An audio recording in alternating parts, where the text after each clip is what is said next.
Not sure how I'd fare in a little place like this.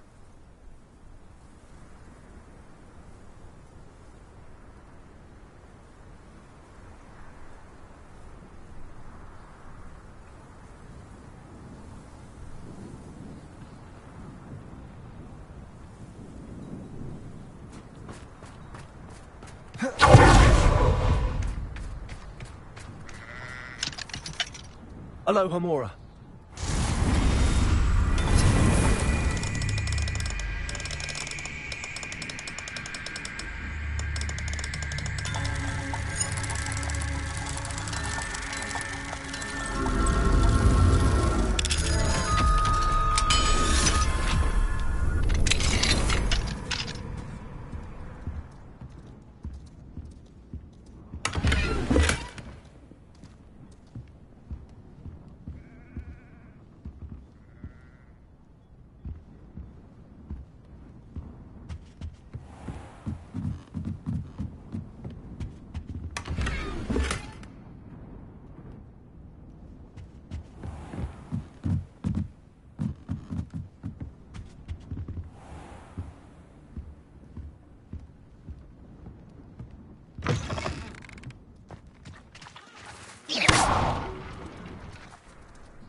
Does it get any more cozy than Hogsmeade?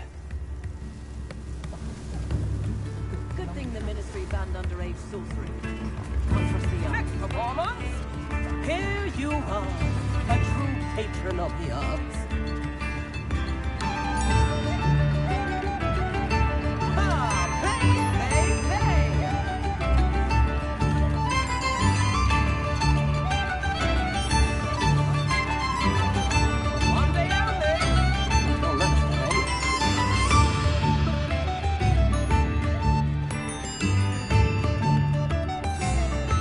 Witches and wizards, feast your ears!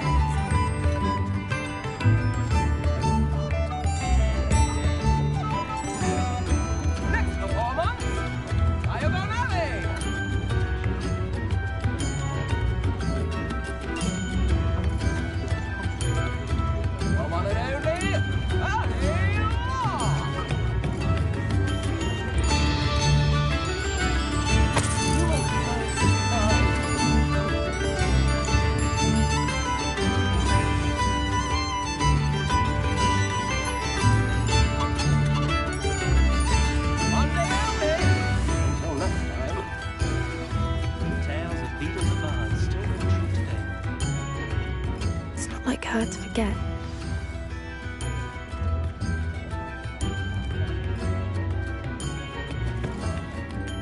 I didn't keep you waiting, did I? Not at all. I was just at the post office. Gran told me to expect a package, but it looks as if she forgot to send it. She didn't send me an owl this week either. Perhaps she's busy with her research.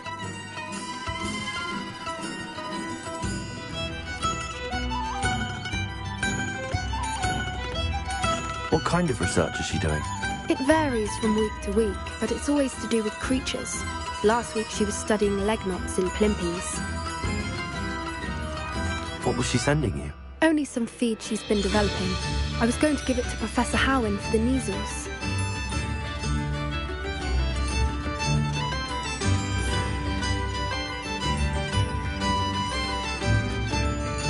What did you find out about the dragon you were tracking? I realised that she didn't know the poachers had her egg, so when she left Horntail Hall, she would have headed straight to her nest. I went back to the tent and tracked her flight. How do you track a dragon long after she's gone? Tree canopies, burn marks, things like that. Well done. You certainly know what you're doing. I can't be certain, but I have an idea of one place she may have been heading. I thought we might go and see it for ourselves. Of course. Shall we leave now? If that's all right. I want to see how she's faring if she had a collar on. And she's likely frantic about her egg.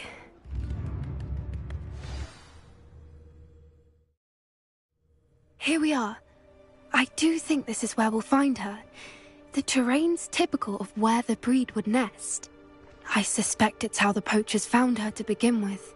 They likely camped here and logged her patterns. Perhaps nabbed her first and then her egg. Dragons are hard enough to wrangle, let alone maternal ones. You got all of that from simply standing here? You'd be surprised how easy it is to think like a poacher. Shall we see if she's home? We only need to return her egg.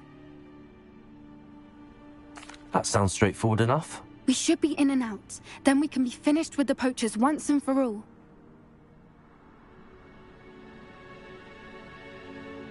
Well then, let's find our dragon and return her egg. Wonderful. If she sees us flying about, she might take it as a sign of aggression or food. We should stay on foot. Oh, and one more thing. Let's not agitate her. Goodness knows she's been through enough already. I'm ready when you are. There she is, above us. She did make it home safely. Oh, good. It looks as if she wasn't collared like the other dragons.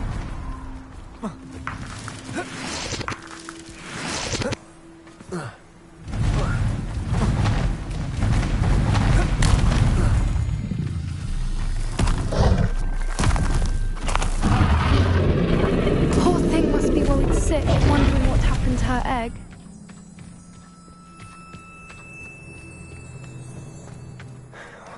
For what it's worth, she doesn't seem to have spotted us yet.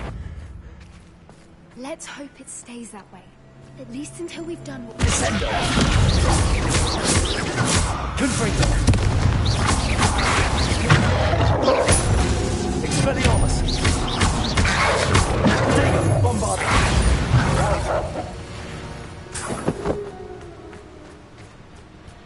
I wonder how many they brought to capture her. At least 10 usually. Reparo! Fantastic. She is again. She's breathtaking.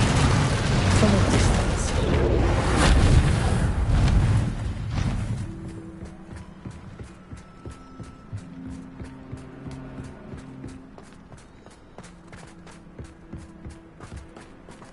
I wonder how good her eyesight is. I beg your pardon? I don't imagine the poachers fed her well. And from a distance, we probably look exactly like sheep to her. Hebrideans love sheep. How lucky for us.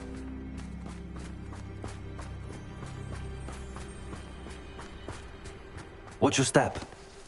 Or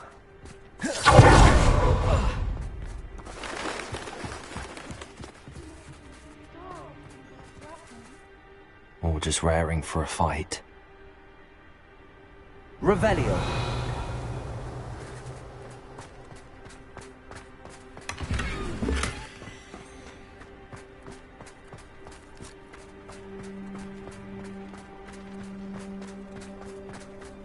Quiet, what was that?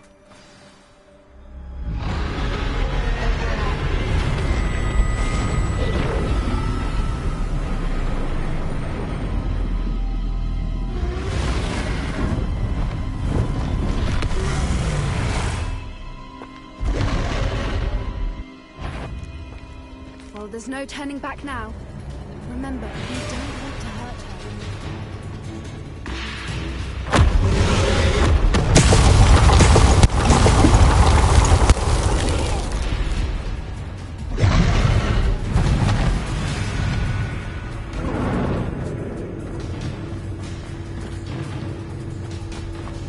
Watch out! It's her domain. She'll make sure we know it.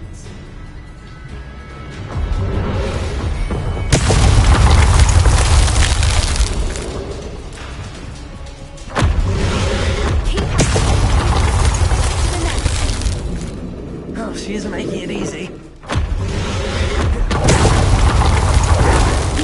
warm welcome. It's a little too warm, if you ask me. I don't suppose she listened to reason.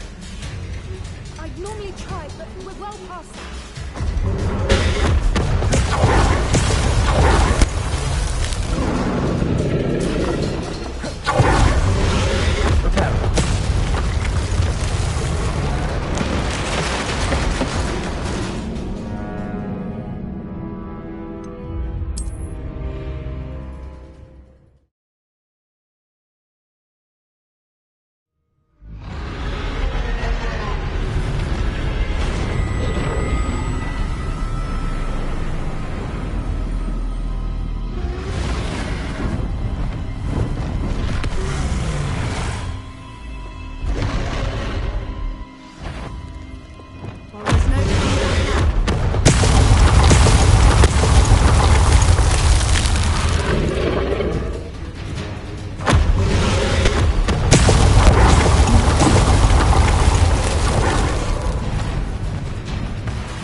Watch out! It's her domain. She'll make sure we know it.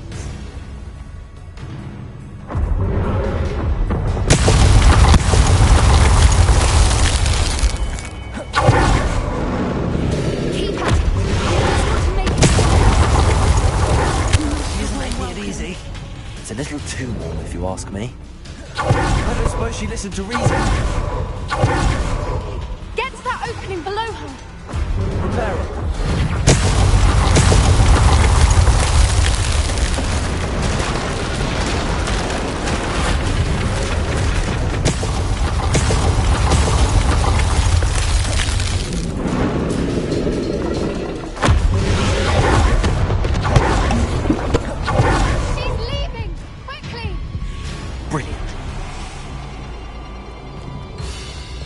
There's the nest. We're almost there. Confringo!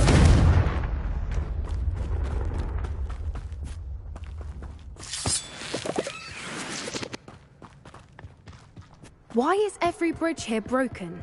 Now, if we just return her egg, we can hopefully make it out without too much fuss.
That was brilliant! And did you see how clever? She left us perfectly unharmed. Creatures are a lot cleverer than most people realize. That's what Gran always says.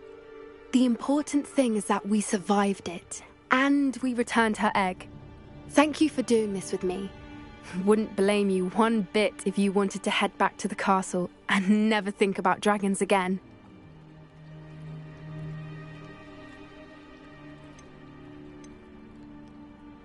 Shall we head back? I'm ready if you are. I am. After our dragon rescue at Horntail Hall, I half expect to be ambushed by poachers any time I'm not in the castle. Understandable. We did sabotage their fighting ring and steal a dragon egg from them. True. So why haven't they come after us? It's not like them to let things lie. Unless what? Unless they haven't let things lie. Oh no, I can't believe I didn't see it. We need to leave. I need to send an owl.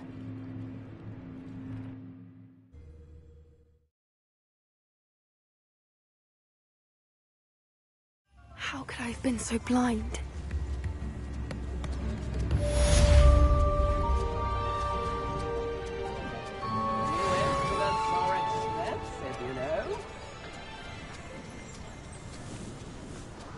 Revelio.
Revelio.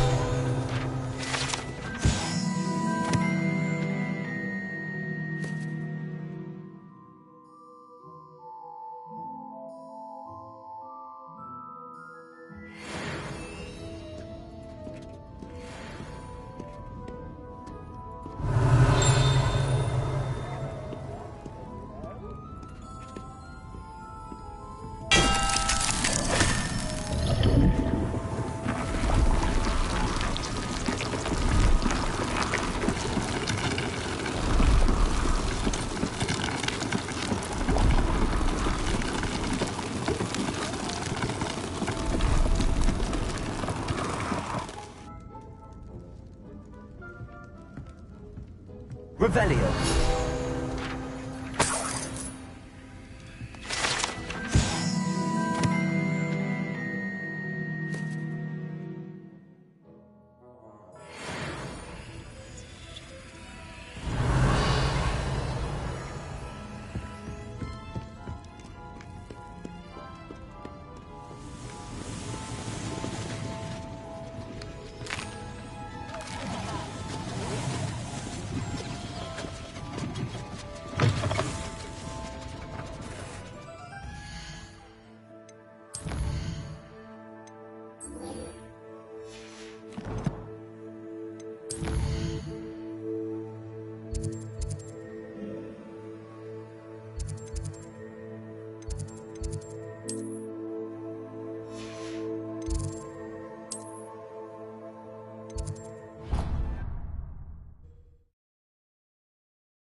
did you think you were doing?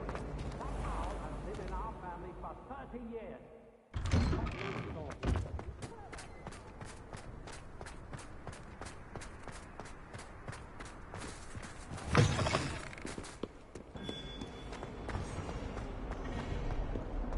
I can't believe we found ourselves trapped in that scriptorium. Never again.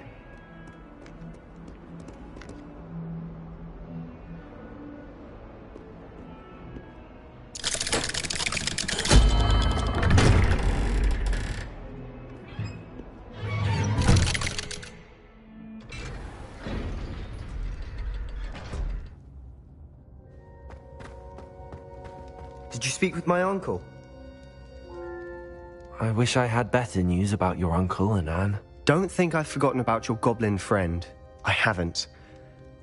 But I appreciate you setting our earlier discussion aside for now. Well, what did he say? I'm afraid he wants you nowhere near Feldcroft. Nor Anne. I had to stop that goblin from killing my sister. He had no right to banish me from my own twin. If he thinks banishing me means I'm going to give up on Anne, he's sorely mistaken. He also said he cannot excuse the use of dark magic in any form, and that if he hears of either of us using it, he'll go straight to Professor Black. Huh. That relic, dark magic or not, is the key to saving Anne. To reverse that curse. I will not lose Anne for good. I should send the crest to Anne. She'll know that we need to meet. I'm afraid I don't follow. Nothing, just a thought. Now I'm more determined than ever to learn what power that relic has. What did you mean you'd send Anne a crest so that she'd know to meet you? We just lost our parents, and we were packing up to go and live with Solomon. We couldn't take everything. She was carefully organizing her prized possessions, a box of artifacts she'd collected to do with our family. Jewelry, cards, old photographs. She got to her favorite, a handmade crest, and without a second thought she handed it to me. "This will keep you safe," she said. "It holds no enchantment, but I've kept it with me since. That's how I can reach Anne. I'll get the crest to her with plans to meet." Be careful, Sebastian. Your uncle could intercept it. We'll be expelled. Even if Ominous is upset with us, he has no love lost for his family. He'd use their connections to the headmaster if we needed his help.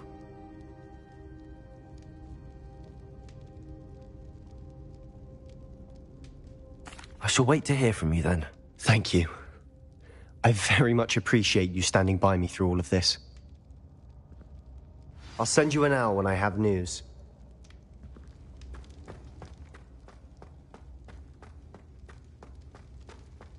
Revelio.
Isn't Sebastian Sallow's family?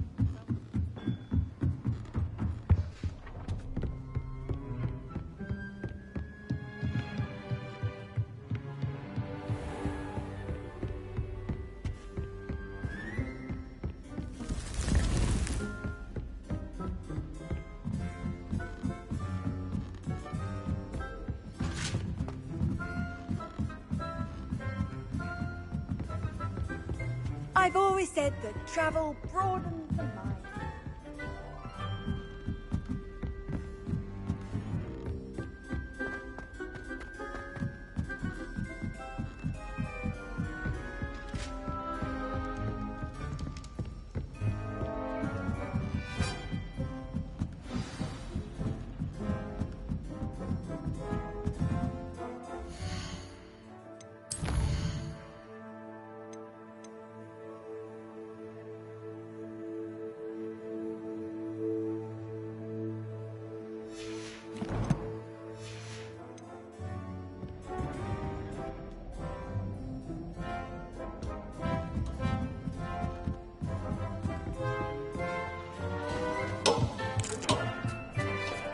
Hello there. Hello, Armeet. Do I recall you saying that you speak gobbledygook? I did. I do. Speak it. Is this to do with the goblin I saw you with in Hogsmeade? It is. His name is Lodgok. We could use your help with something. He's waiting for me near a goblin mine. Would you be willing to help? Of course. How exciting. Well, might this be dangerous? I think he simply wants to show me something that involves gobbledygook. If it helps, he's a friend of Sirona's. Good to hear. Good to hear. If Sirona trusts him, then I feel much better. Have you ever spoken directly to a goblin? Unbelievably, no. I'm so looking forward to it. Actually conversing in gobbledygook with a native speaker. Cannot wait to confirm subtle bits of pronunciation and tone that may have eluded me, being self-taught and all. Lodgok is waiting. Shall we go? Of course. I just want to check the pronunciation of a couple of key terms first. So I will meet you there. Revelio.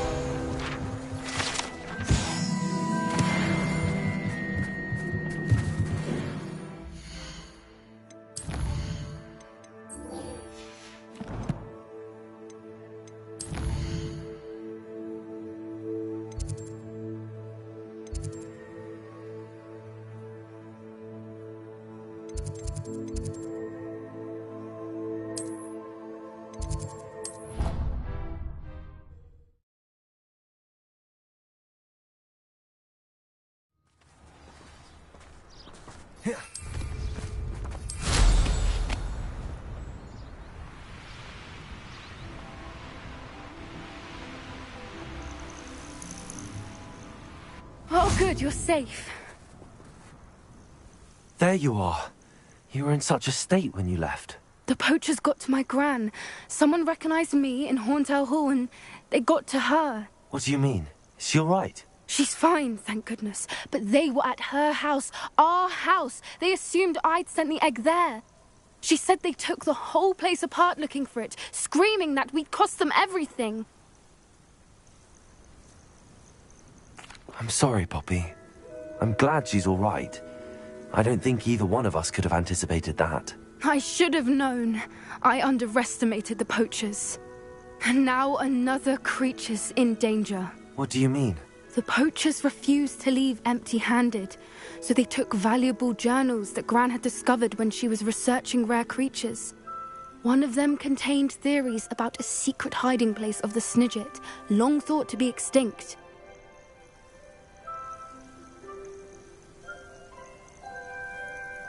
I take it you aren't going to let the poachers anywhere near the Snidgets. Gran wants me to stay out of it, but I know she's devastated that poachers might go after the Snidgets, if they still exist. We had the element of surprise on our side when we saved that dragon, but the poachers will be watching for us now. We need allies. Others who hate the poachers enough to help us, who value creatures as much Merlin's beard! You're a genius! The centaurs! They'd want the Snidgets protected at all costs. Sounds as if we need to go and talk to the centaurs. We'll need to be careful in how we approach them. Tensions with them are high. Still, I think they may be our only hope. Let me think on it. I'll let you know as soon as I have a plan.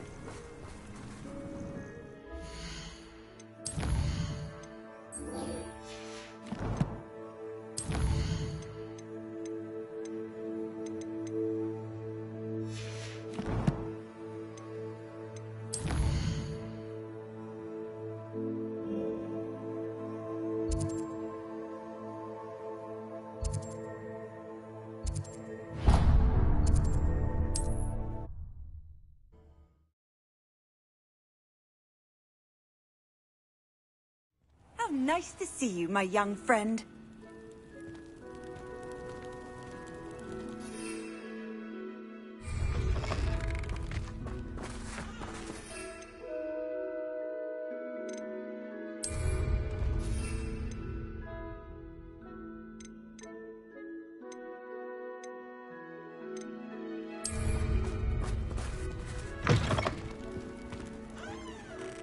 What is it? What's wrong? Goblins, that's what. Ranrock's lot. Nasty creatures. Ambushed me, they did. Nothing's safe anymore. I need a little something. Something to protect me if I run into them again. Maxima potion, that would do it. You're right, the world's not safe at the moment. It's best to take precautions. Here, use it wisely. Oh, I will. You can be sure of that. Ranrock's lot won't take me down. And I've you to thank. Please, accept this gift in exchange for your help.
You can't imagine how inconvenient travel was before I invented flu powder.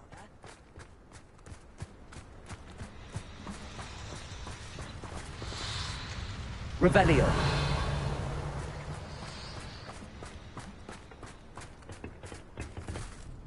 A friend who speaks gobbledygook is meeting us. Before he arrives, perhaps you could tell me why we're here? Of course. Unfortunately, presenting Ranrock with the Helmet of Urtkot did not have the effect I'd hoped.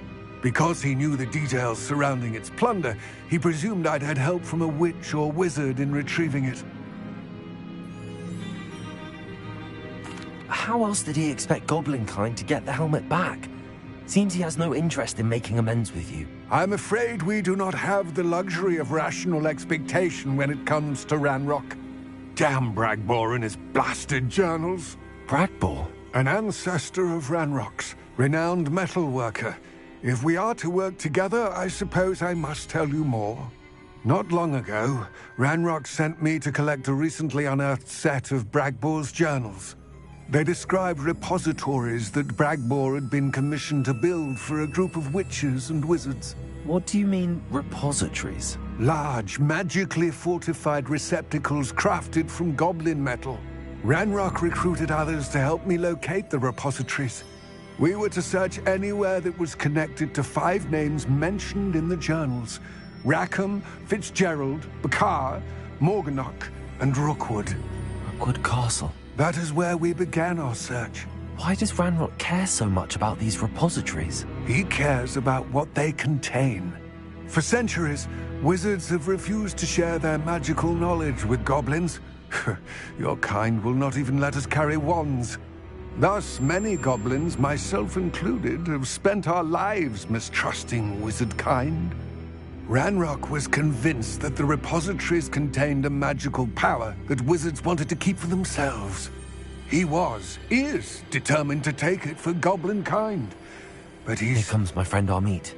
Probably best to continue our conversation later. Greetings, Lord Gok. It is an honor, sir. You speak gobbledygook. Oh, Bacalio. Enough. Please do not tell me that was meant to be gobbledygook. Yes. Perhaps my pronunciation was a bit off. I imagine certain dialects differ. Pronunciation is not the issue. I barely recognize that as language. I trust you can read gobbledygook better than you can speak it? I can, Sir Lord Gok. Just Lord Gok. Thankfully, we only need someone who can decipher written plans, since I cannot join you in the mine. What written plans? And why can't you come with us? We need some idea of what Ranrock knows or is plotting. I suspect a careless loyalist may have left plans behind. And I'm unable to join you because I cannot risk anyone reporting my presence to Ranrock. All you need to do is not be seen, either by the eye above the enchanted door or a loitering loyalist. What else should we know about the enchanted door? The door will not open while the eye can see you. You and your friend must be invisible to it to gain access. From what I know of wizard magic, that shouldn't be too difficult to achieve. Amit and I can do this. I will await your return. I shall see you soon.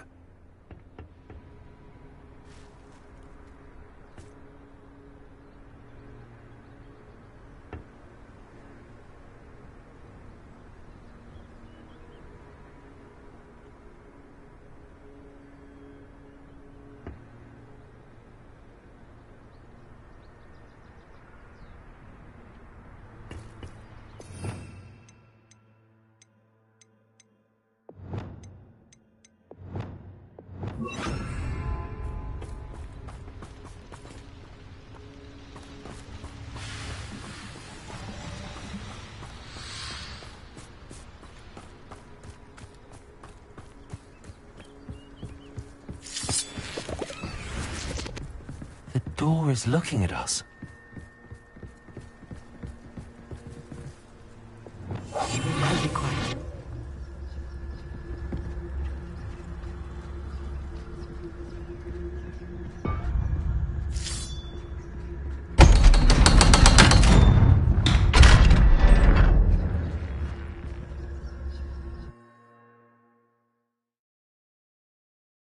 Books so rarely prepare one for reality.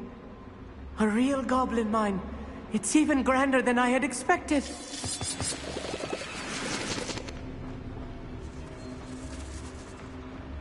I cannot believe I met a goblin. Let's just learn what we can and get out. Look at this lift. Impressive workmanship for so simple a device. Impressive workmanship aside, it's the only way forward.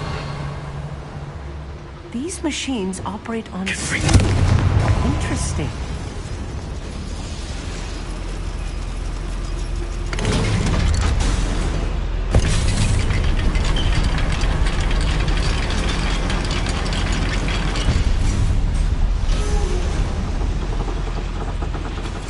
I still can't believe we're inside a real goblin mine.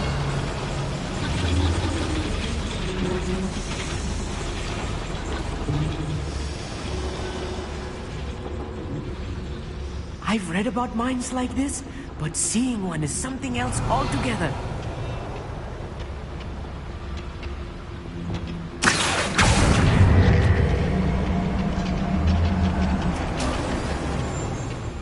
One left. Let's get across this gap somehow. Keep your wits about you, Amit. I'll get you through this mine.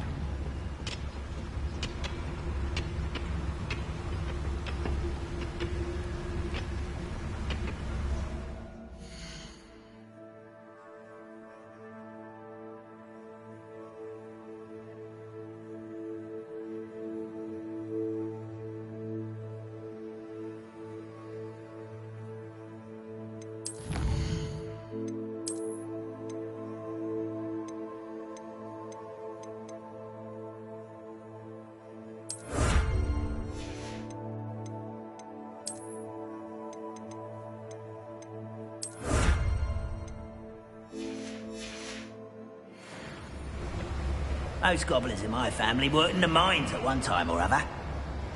There's no doubt Ranrock is sure to appreciate the extra work we're doing. Who said what? Let's get this out.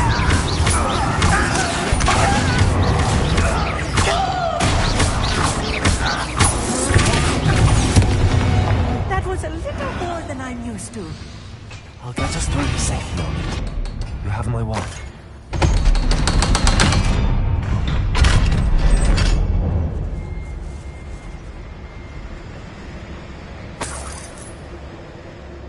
I feel like a character from one of the adventure books I read during the summer holidays.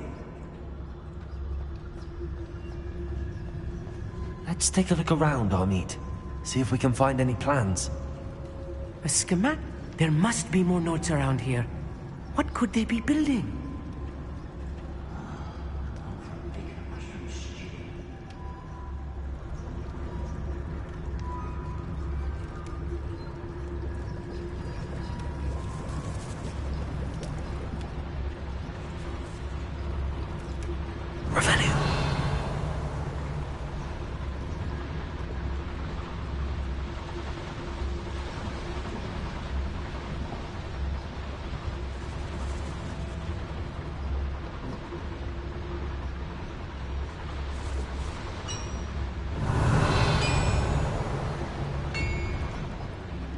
If I'm translating this correctly, and I think that I am, they're building something rather large.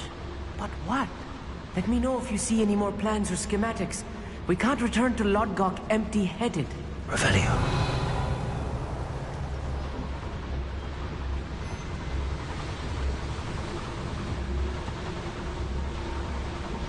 Fascinating to see gobbledygook written in a goblin hand. The flourishes are extraordinary. I will get to the bottom of what they've been building.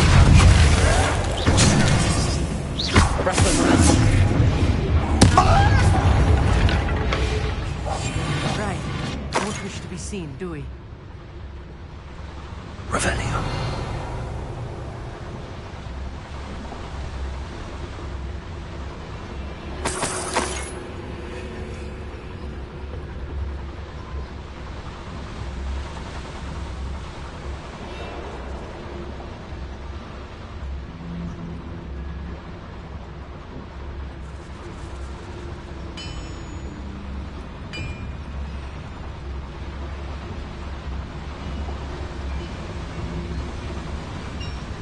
Only following orders. Leave your accusations in someone else's direction if you don't. There's no chance.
Oh, this really is too much. Stay close. I've handled much worse. Another boiler. This place is more complex than I had expected. Revelio.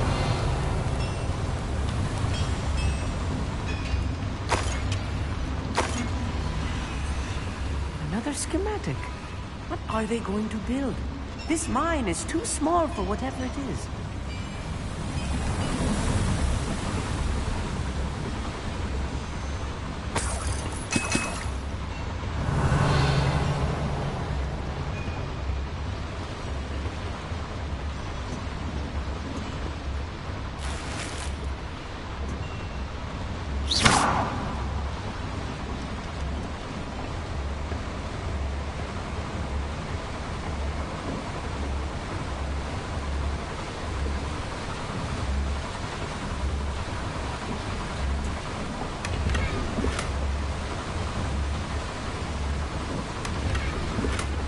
Revelio.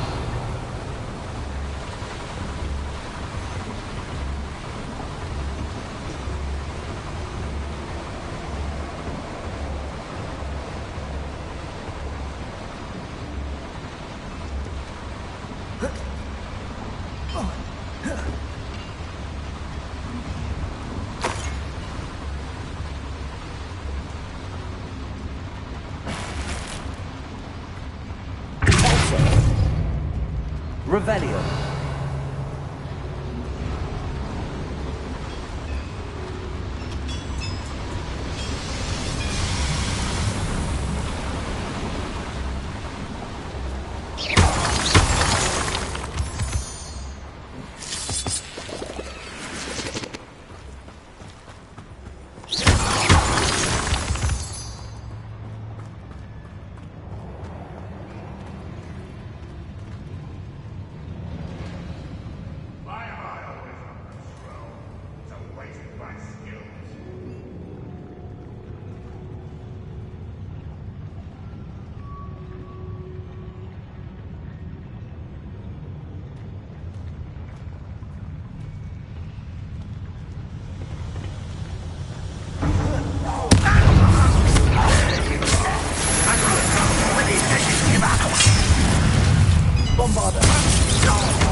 That should be the last of them.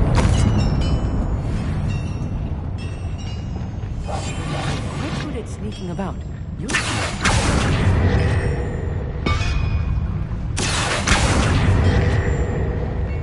Revelio.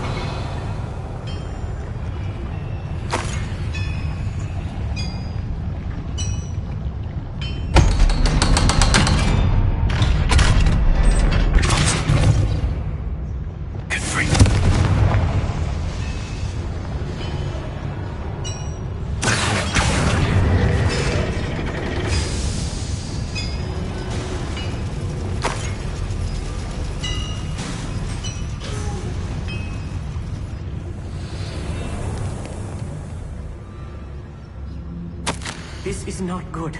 They're building enormous drills, bigger than this mine could contain. Let's get out of here and tell Lodgok what we found.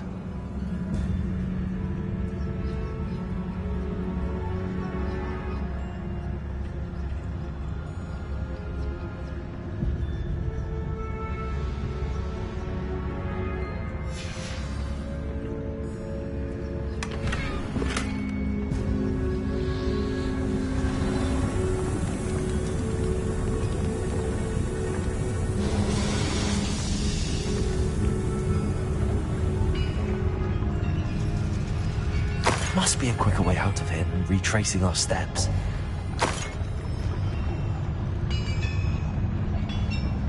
Revelio.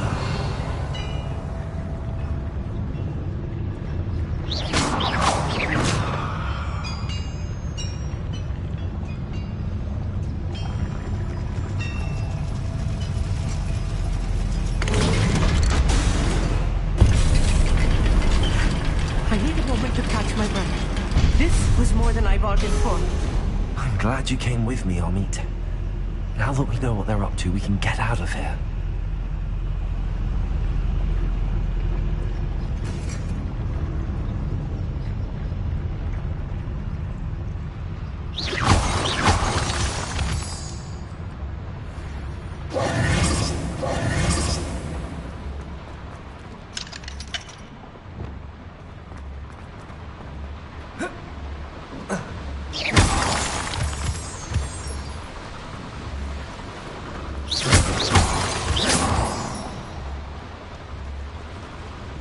We're almost out of here, Amit. Look, the lift. Welcome sight indeed.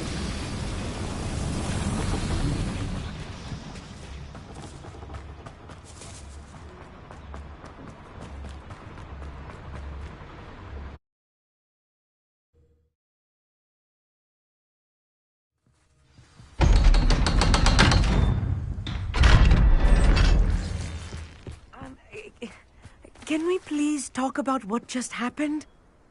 That wasn't so bad, was it? It was. It really was. I'm afraid I've had enough adventure for one day. For a lifetime, perhaps. Thank you, Amit. I couldn't have done it without you. Now, if you don't mind, I'd like to have a word with Lodgok. Understood? I'll leave you to it. Your goblin secrets are safe with me, but I get to write the book about this escapade someday. Without further ado, adieu.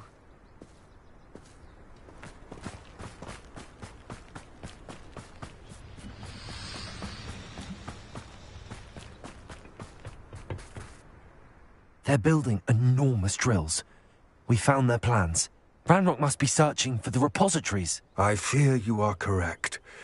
Other than Rookwood Castle, however, I do not know where else he plans to search. I've been wondering about something else you said before we entered the mine. Yes? If you share Ranrock's views, then why are you helping me? I expected Rookwood Castle to be deserted when I arrived to begin my search. So was surprised to find a witch there who had set up a sort of improvised research site. She was studying something so intently that she almost didn't notice me. When she looked up, I thought she would react with fear or disdain. But instead she did something that I will never forget. Without a moment's hesitation, she smiled and asked me to sit with her.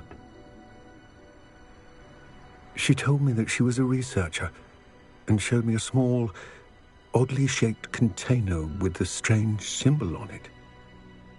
She was certain it was made of goblin metal, but was unable to open it. She wanted to work together. Miriam. Yes. But how did you... Professor Fig's wife. He told me of her research, and I know of the container. Ah. The reverence with which she talked of goblins and their intelligence and skill, it caught me entirely off guard. I'd never been treated with such respect by a witch or wizard. So, to my surprise, I let her study the container if she would allow me to search the castle on my own.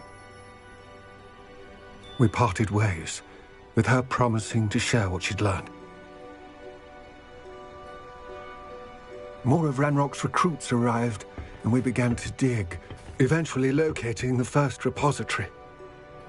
Ranrock was thrilled with our discovery, but furious when I told him about Miriam. Berated me for trusting a witch when I heard she had been killed. You think Ranrock murdered her? I don't want to believe it, but I don't know. After that, something shifted in me. I had seen how the power from the repositories was transforming Ranrock, transforming all of them. I could no longer remain a part of it. Thank you, Lodgok, for telling me this. I tell you all of this so that you understand what is at stake. Ranrock never found all of Bragbor's journals, but the ones he did find suggest that Bragbor at some point built a repository far greater in size than the one beneath Rookwood Castle. What you've discovered here today worries me deeply. If Ranrock learns of the location of that repository, I fear we shall be destined for a great war. I will find out what Ranrock knows. Watch for my owl.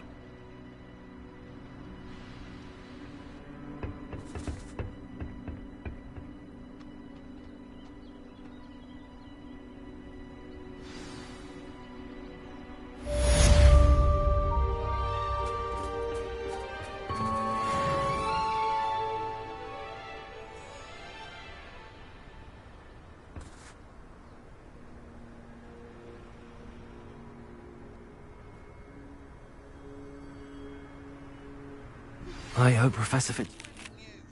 I believe my next broom upgrade to be even more impressive than the last. Come by Spintwitches as soon as you can.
Hogsmeade, here I come.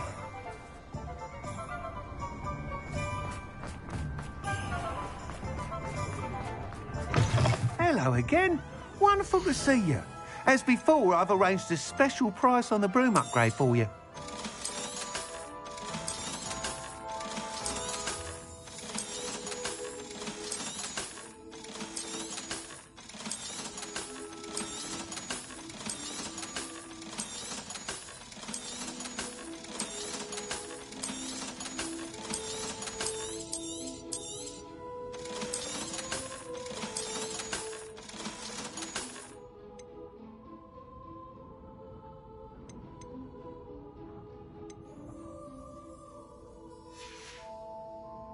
Thanks for stopping by.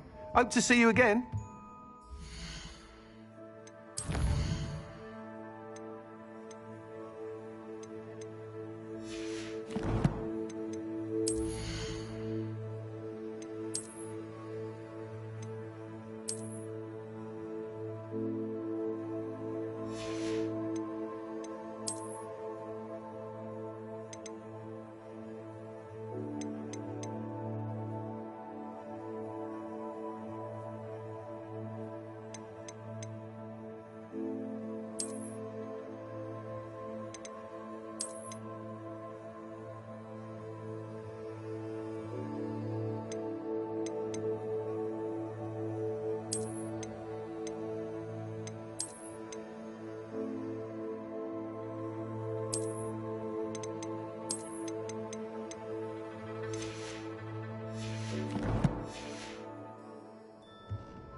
What are we looking for today?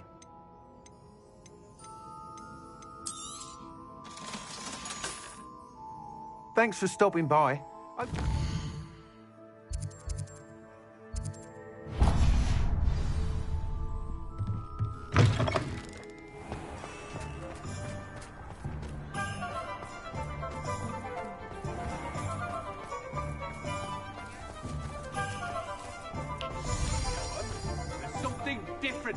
Hello, pardon me.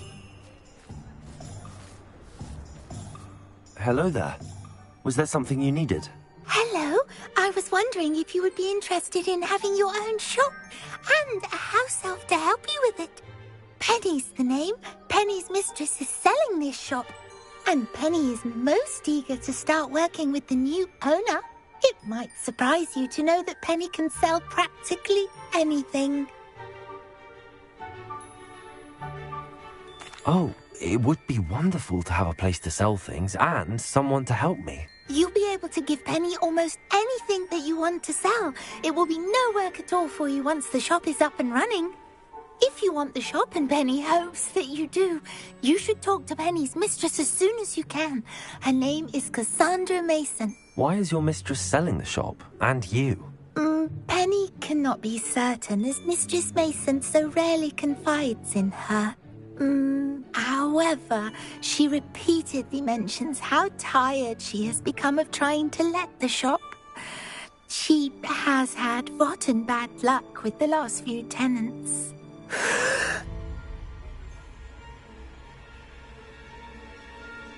Are you all right? Are you holding your breath? Penny's fine. Sometimes Penny simply needs to remind herself to stop talking.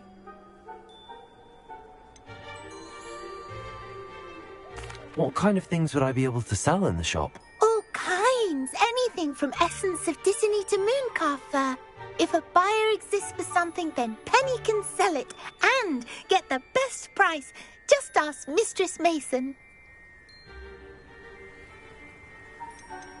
Why are the premises in such disarray? Oh, the previous tenants were not able to manage very well. They seem to have given up rather quickly.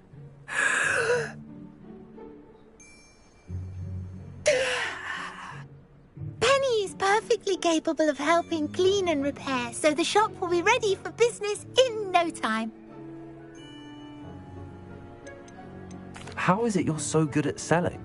Seems unusual for a house elf. Oh, before he died, Penny's previous owner, Master Mason, trusted her to do all sorts of things to help him with his shop. Penny supposes it is a bit unusual for a house elf to possess such skill, but Master Mason commanded it, and Penny was happy to oblige. Master Mason was a wonderful master. All right. I shall go and find Madam Mason.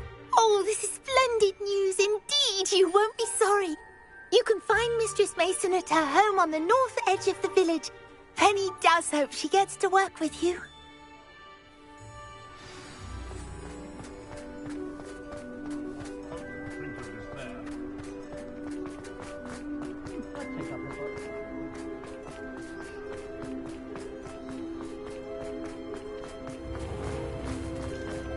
Revelio.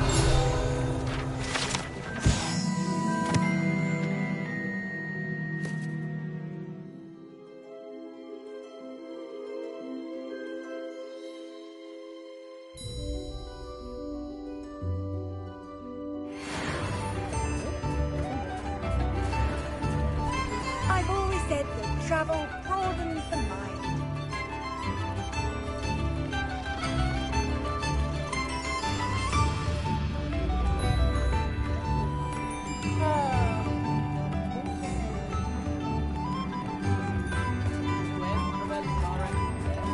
Sometimes it seems all roads lead to Hogsmeade.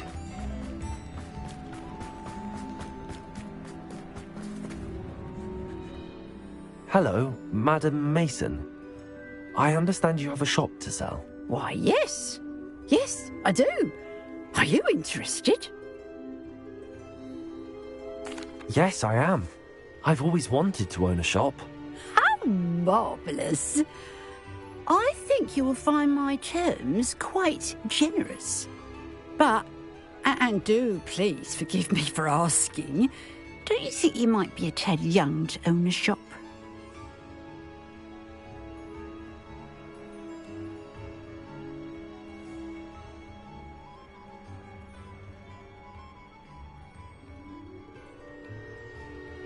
I have a knack for this sort of thing, if I do say so myself.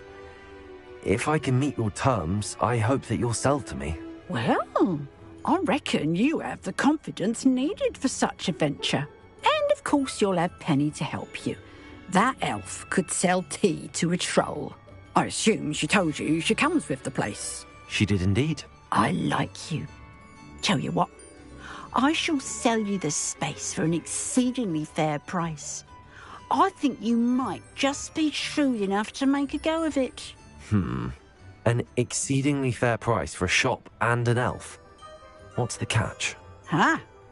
You are wise to be wary in business dealings. No catch, really.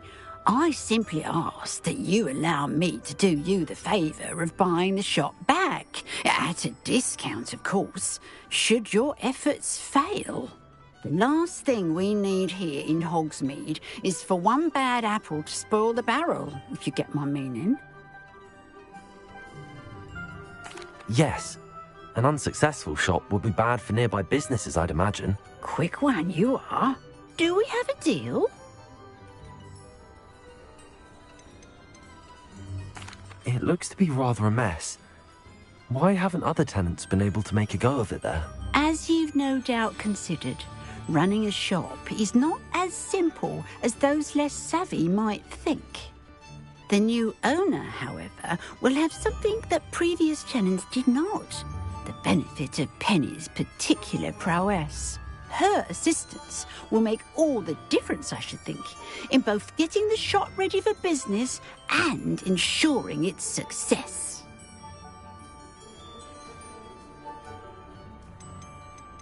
It does sound intriguing, but I need to consider my finances first.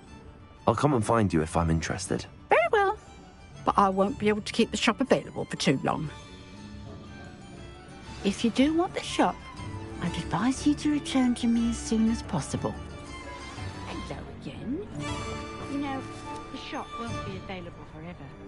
Penny is terribly keen to put her business acumen to use. I do hope... Madam Mason, about the shop?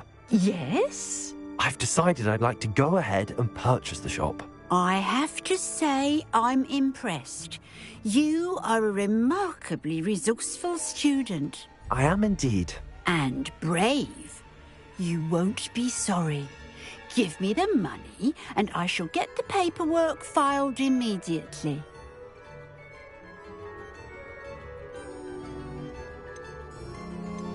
Wonderful. Shall I head directly to the shop? Please do. Oh, one more thing. Since my husband died, I've not been able to bring myself to retrieve some of his personal items. They're in a chest at the back of the shop. Penny has the key. As you get organised, I would be terribly grateful if you could help an old widow and gather his things for me before you open for business. I wish you the very best of luck in your endeavours. Penny will meet you there.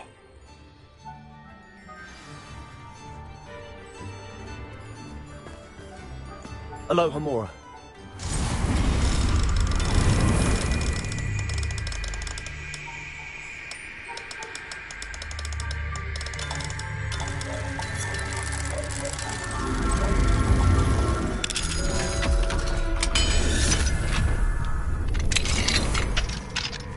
What do we have here?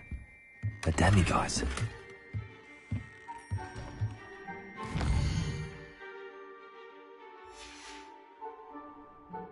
Fine now, demiguise.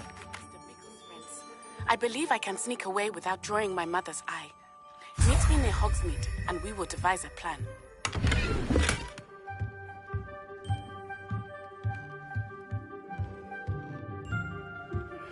I think I know how and where to approach the centaurs about protecting the Snidgets. Meet me in the Forbidden Forest.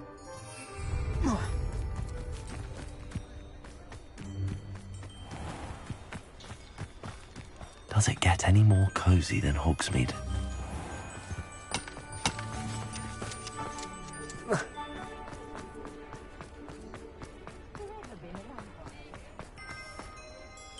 Well, I've done it, Penny.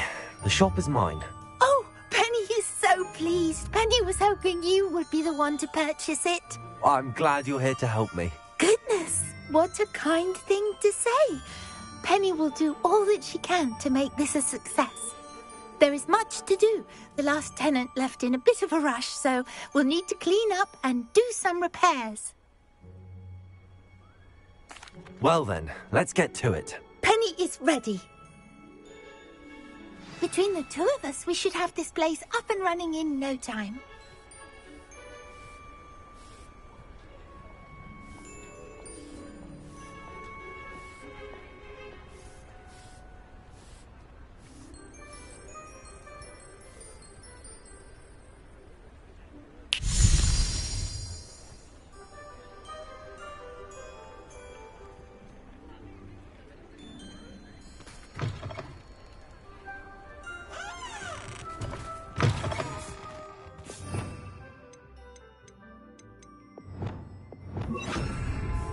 Expelliarmus!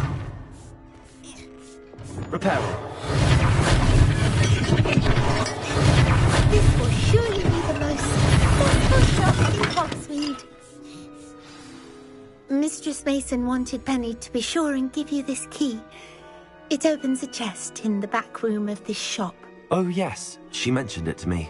It contains some of her late husband's belongings. Penny wonders if you should open the chest.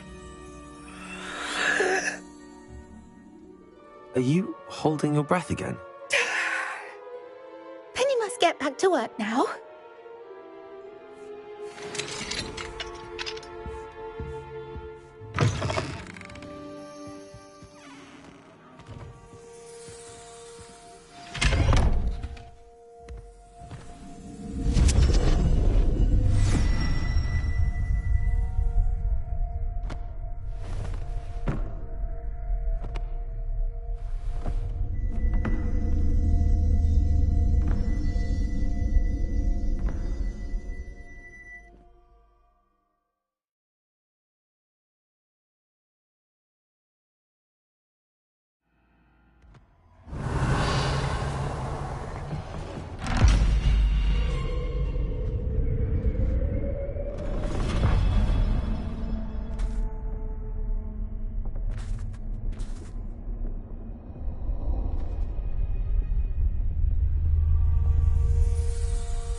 Revelio.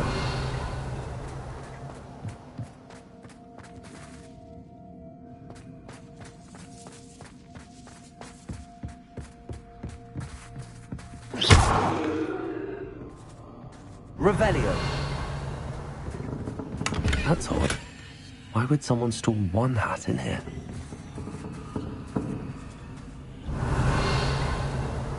Expelliarmus. Revelio.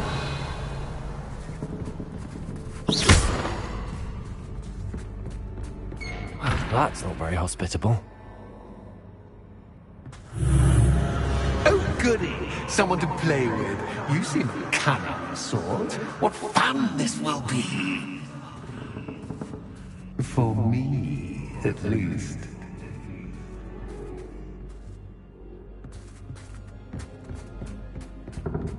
Revelio.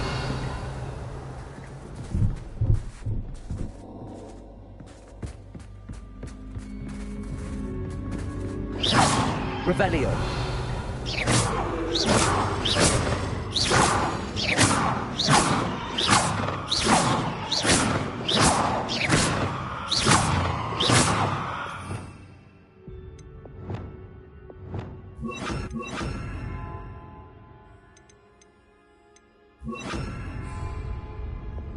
Lumos.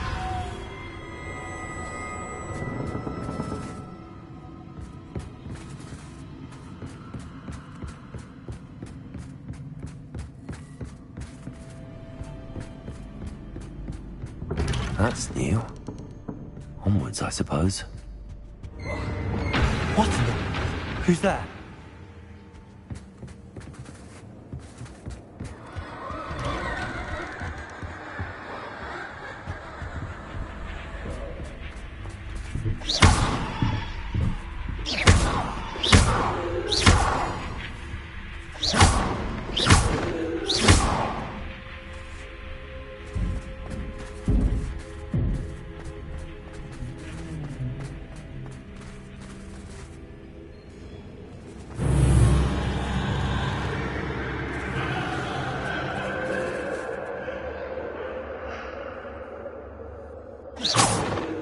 Revelio.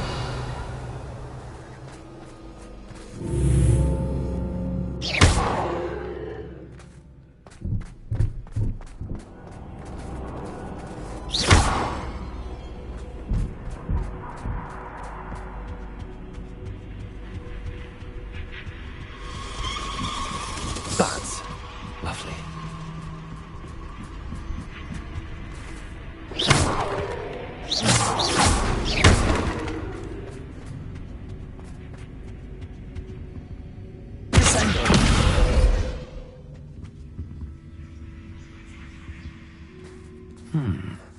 Seems as if I should hang something there.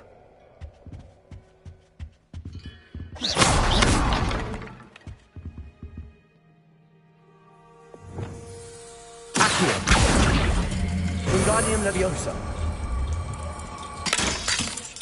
These lanterns must belong somewhere. Accio. Wingardium Leviosa.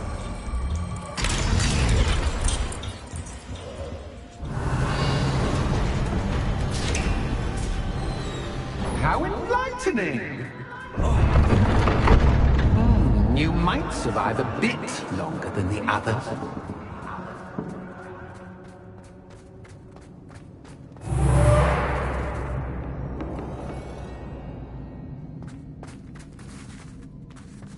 Lumos.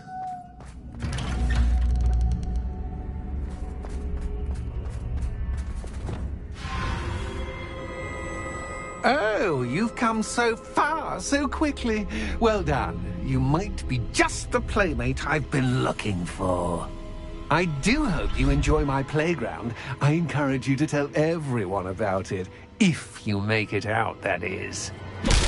Please try. If you get to the end, perhaps we can come to some sort of arrangement. I do want your shop to succeed, after all. What's the saying? Two sides to every story. Unfortunately for you, both sides hear it to my story. And you'll have to complete both to get to the end. I simply adore this blooming place, don't you? You know, foliage, like most living things, won't survive for long in the dark. Revelio. Confringo. I wonder if I need to place lanterns to open these doors.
Wingardium Leviosa.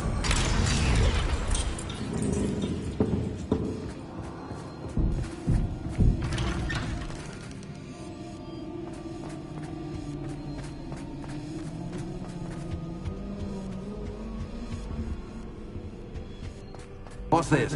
A game within a game? Ooh, knight to h3. Nighty-night!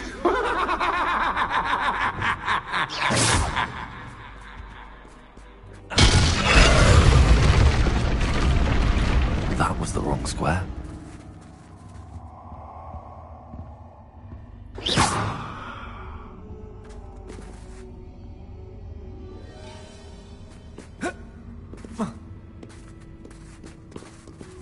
Revelio.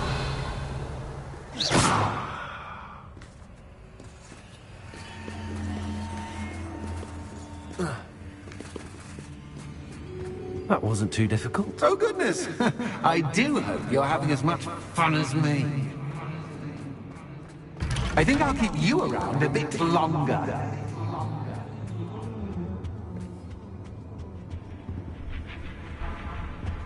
Revelio. Accio. Wingardium Leviosa.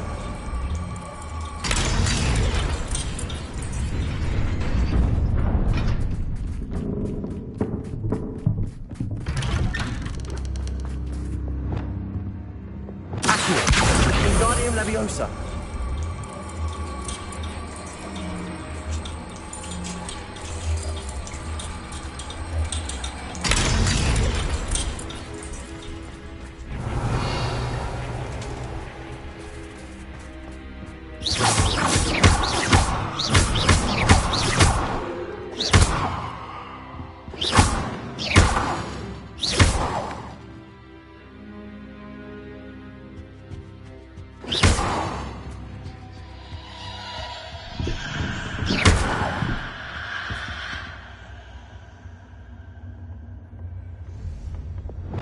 Bombard!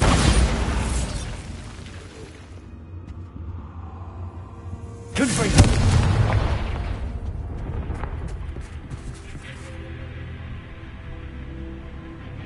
Oh, I'm afraid of the dark. Accio! Doesn't worry, I can see you, but you can't see me. It should. Accio! Wingardium Leviosa.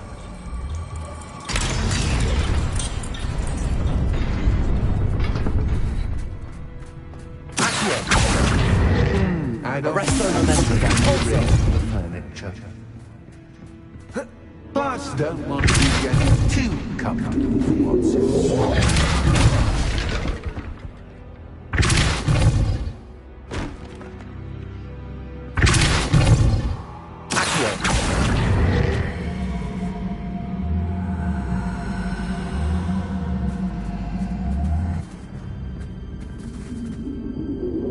Arresto Momentum.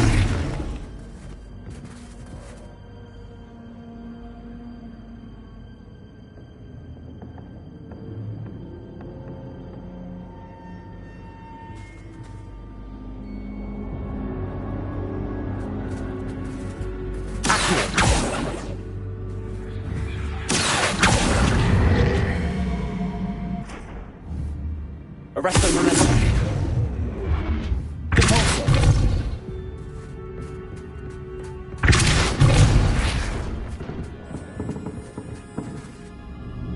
Accio.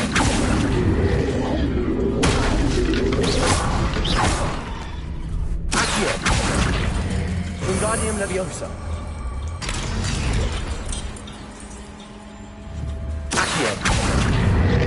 Arresto Momentum.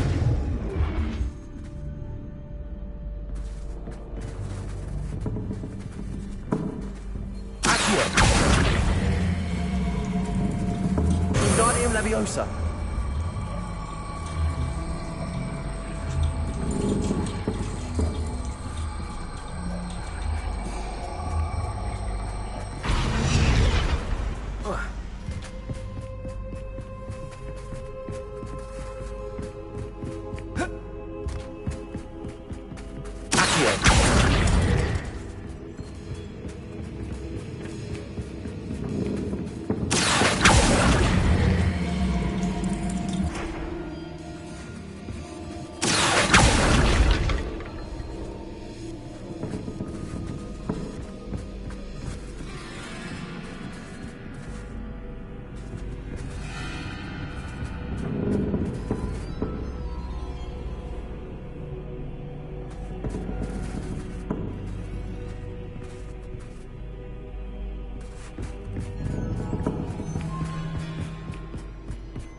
Wingardium Leviosa.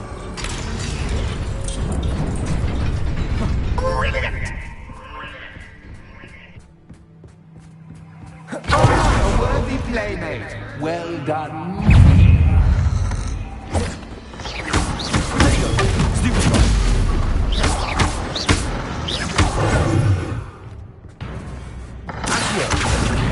rest of the message. Perform, sir.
Lumos.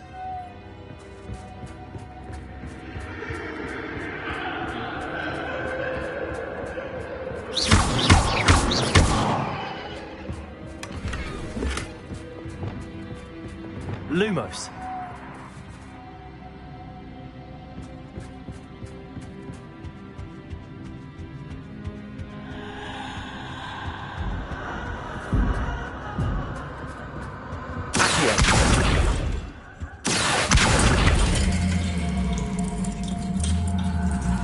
Wingardium Leviosa.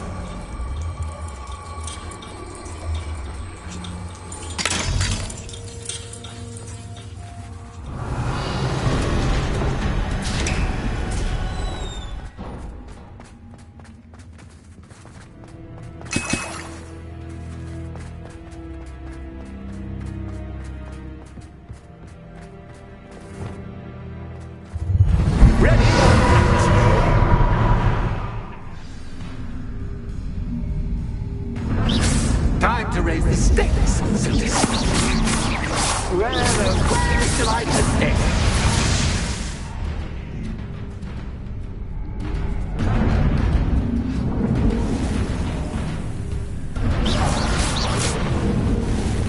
Bombarder.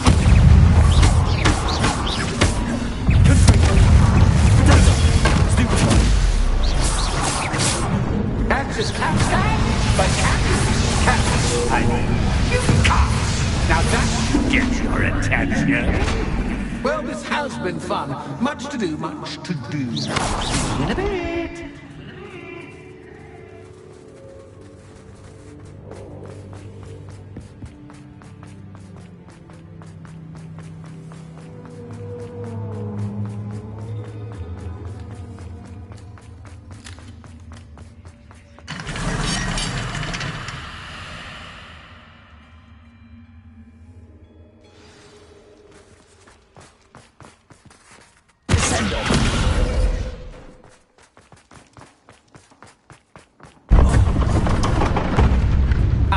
You've chosen the scholarly route. You'll need more than you've learned from books to best me.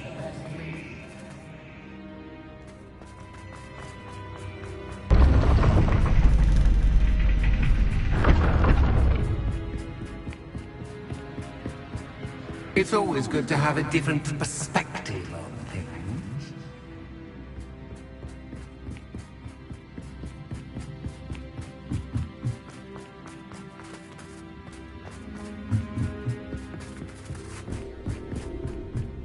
Lumos.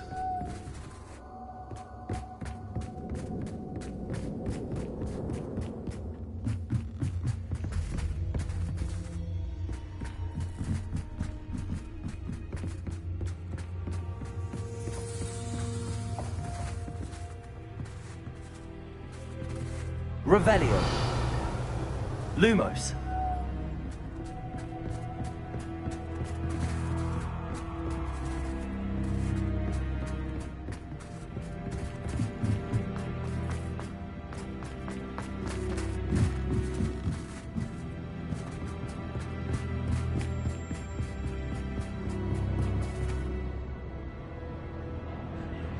Revelio.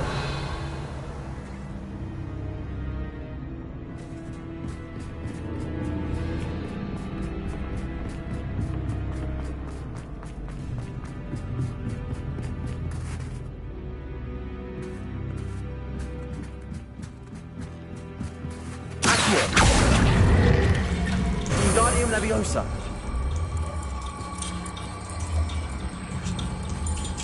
So much fun to be had. My head is spinning.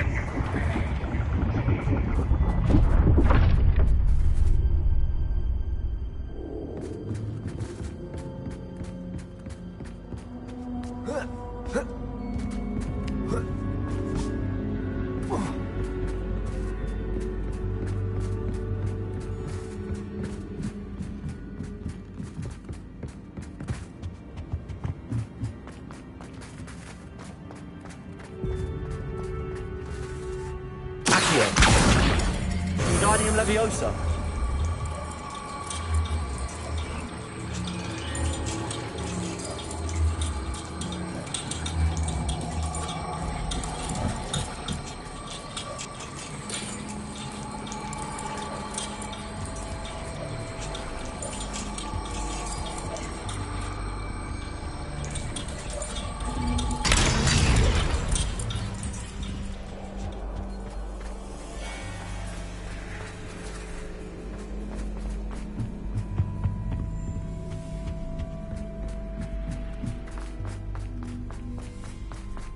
Revelio.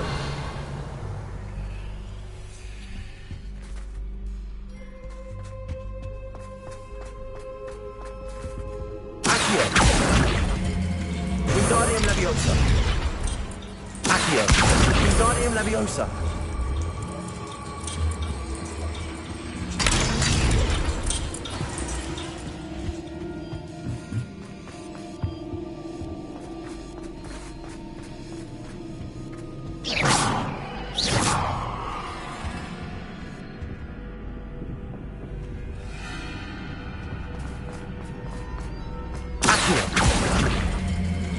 Wingardium Leviosa.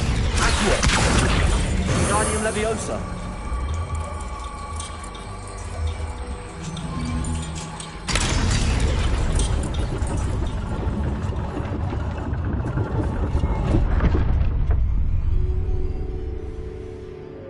Revelio.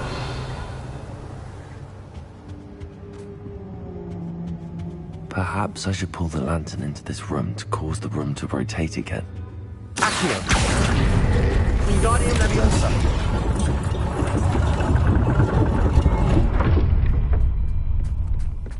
Accio. Wingardium Leviosa.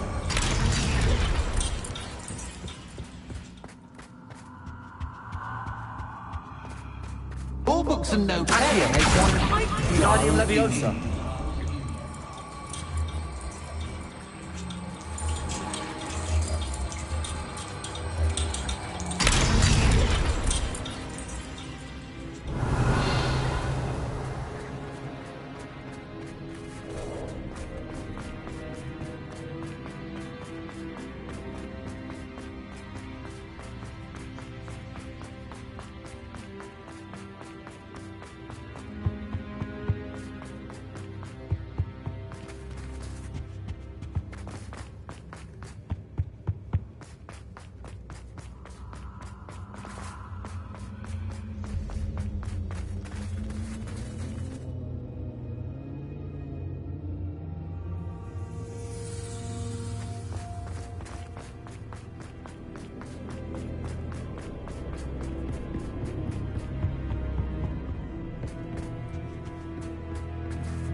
Lumos.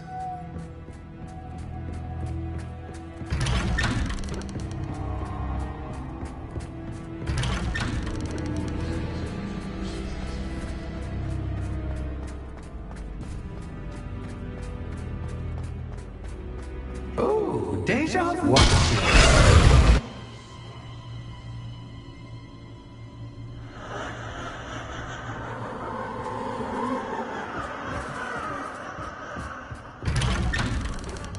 Lumos.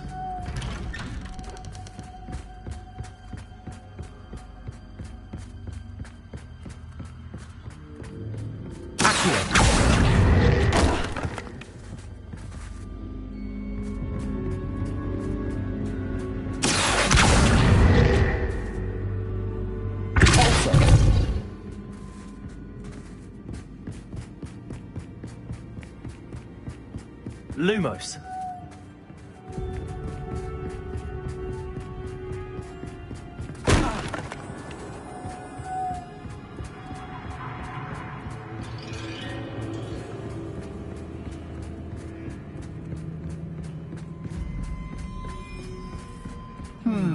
Running in circles, are we? Perhaps you should retrace your steps.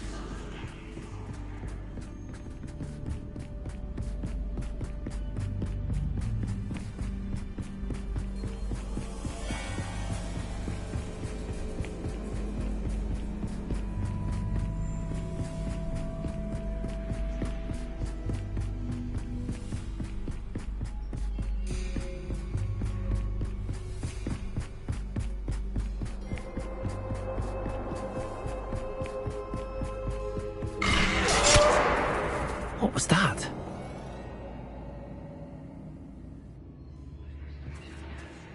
Lumos.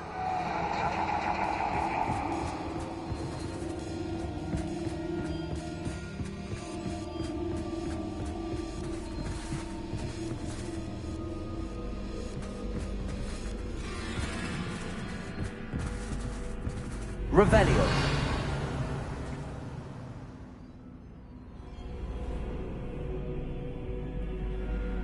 Lumos.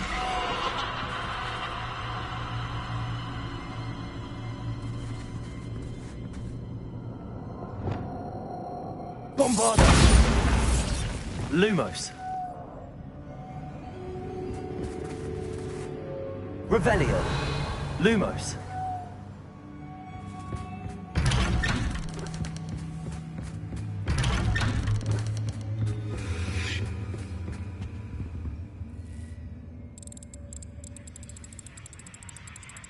Oh, how nice of him to pop in.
Lumos.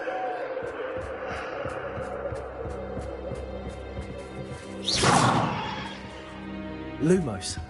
Arresto Momentum. Depulso. Accio. Lumos.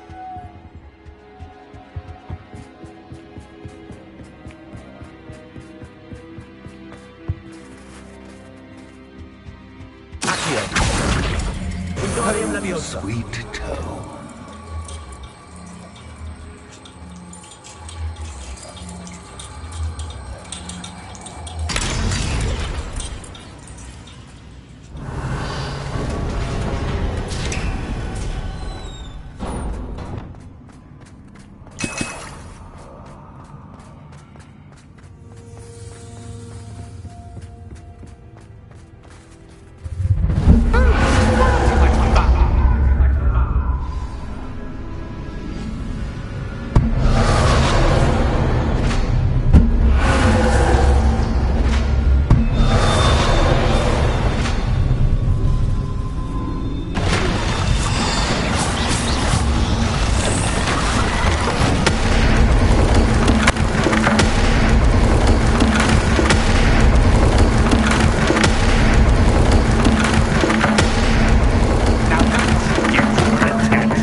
Aha! Finally! You, my inordinately clever friend, appear to have traversed this seemingly never-ending dungeon relatively unscathed. And now I suppose you'll want to go. Everyone leaves me, usually in a straitjacket, never to return. I'm starting to take it personally. I'm tired of having no one to play with. Ooh, tell you what, I'll make you a deal. If you can match wits with me now and agree to give me unfettered access to the shop for, say, 1 day a month to have a little fun, I'll sign a contract. Pursuant to which, let me see, I will blah, blah, blah, blah, blah, blah. Oh, yes, leave you and your customers alone at all other times, etc., etc. You get your shop, I get my chaos. Sound acceptable? Excellent! Let the games begin!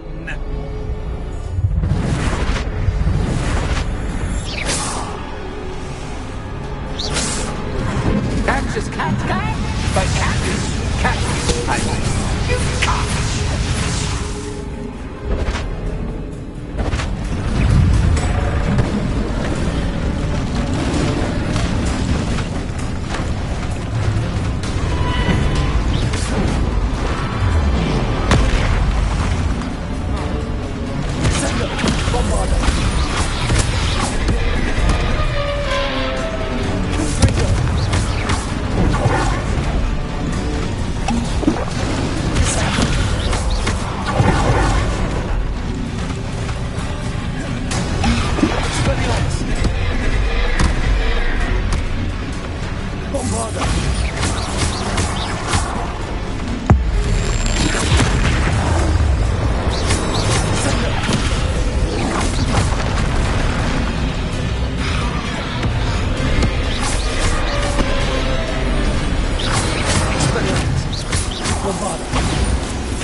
just once, try seeing things from my point of view.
Someone deserving of the playground I so meticulously crafted. Such a treat to have fun again in my little dungeon.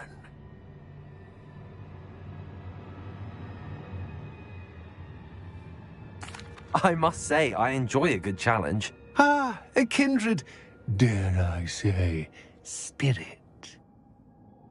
So, about the contract? I am a poltergeist of my word.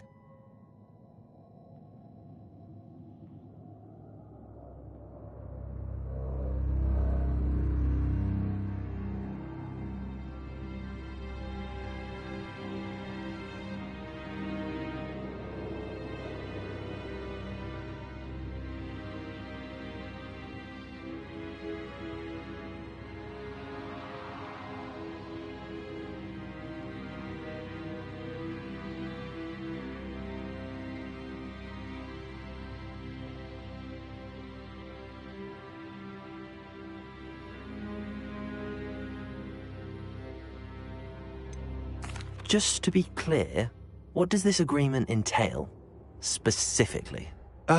Pay attention. You guarantee that I can have my fun at least one day each month without fuss. I let you work the rest of the time, mostly in peace. Why would you enter into such an agreement? Much as I love banging about the place, it's no comparison to seeing customers' faces when I bonk them on the heads with a chocolate frog. One doesn't really understand the value of an audience until one is without it. Very well. I shall agree to your contract with one small addendum. Hooray! No more of this unsatisfying banging about all day in a pitiful void. Wait, did you say one small addendum? I did. In order that I have a successful shop with lots of customers, would you agree to causing chaos only after 9 o'clock in the evening? Would you agree to at least 2 days a month instead of one? I would. Pleasure doing business with you. You've worn me out. Well done. I had a feeling about you. I have to admit, Cassandra did a wonderful job finding the perfect playmate.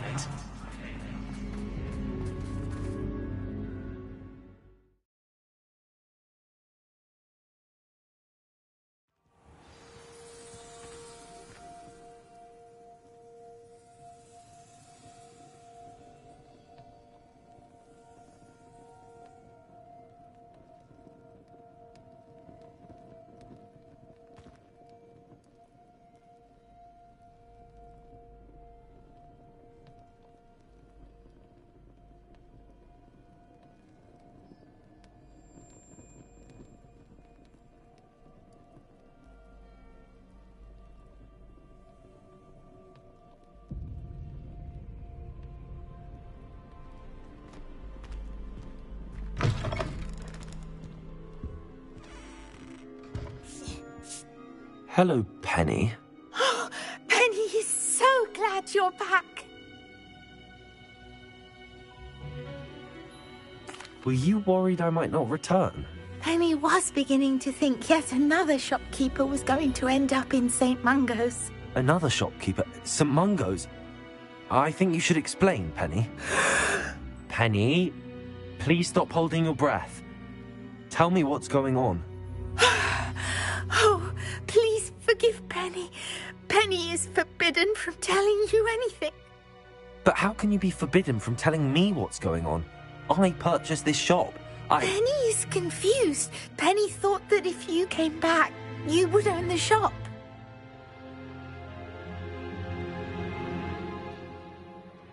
Thank you, Penny. I think I'm going to need to talk to the authorities. Oh, Penny is certain that's a brilliant idea. Officer Singer will know what to do. Penny will wait right here.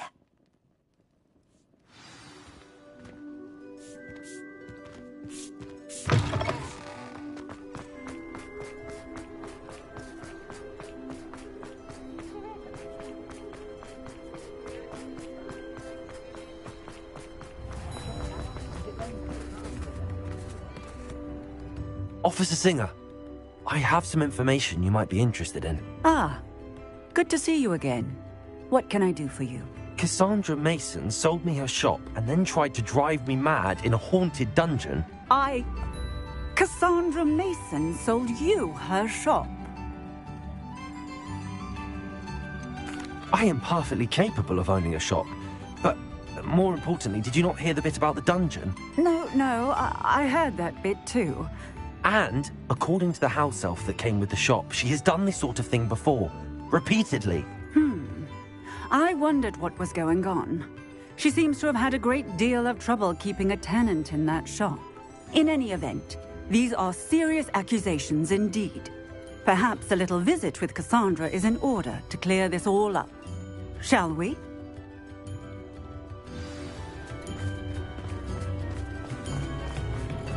Anyone.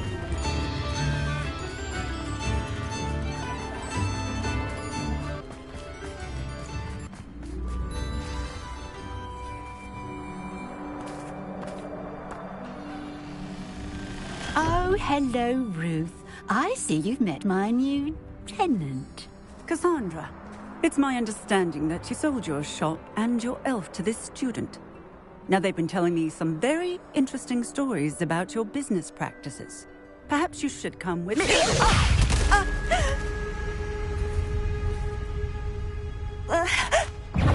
Stop her!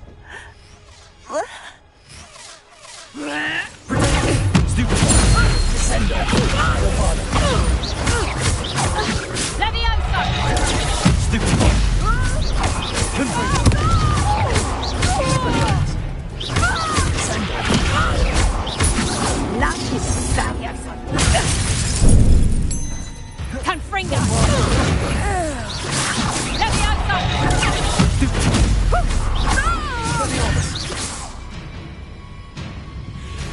I should have known better than to do business with a wily student.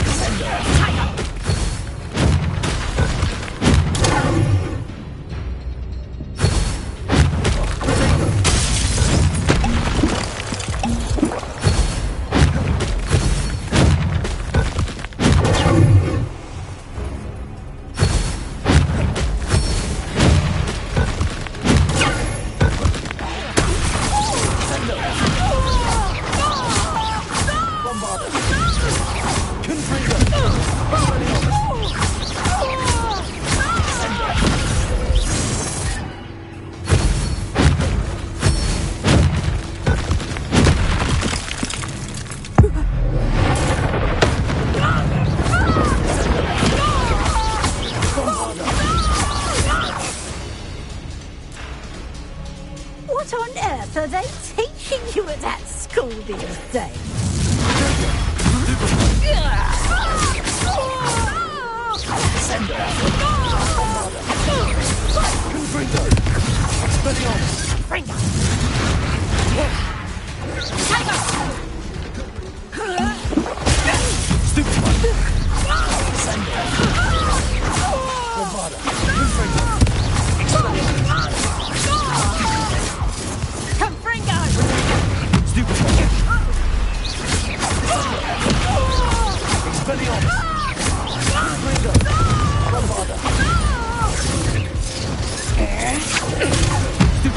should have known better.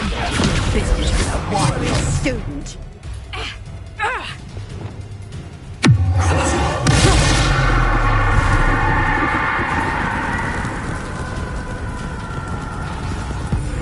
Such a sad excuse for a fight, truly.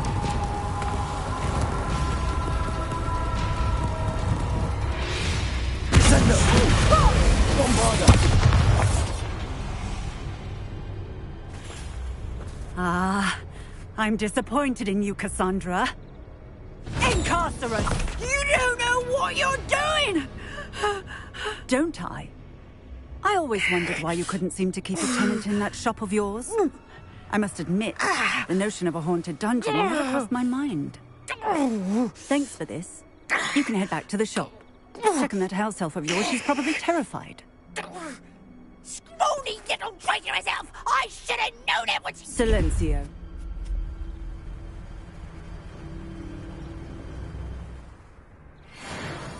Oh, and not to worry. Cassandra will immediately file the paperwork needed to grant you ownership of both the shop and the elf. On her way to Azkaban. Thank you, Officer Singer. Best of luck to you as the newest shop owner in Hogsmeade.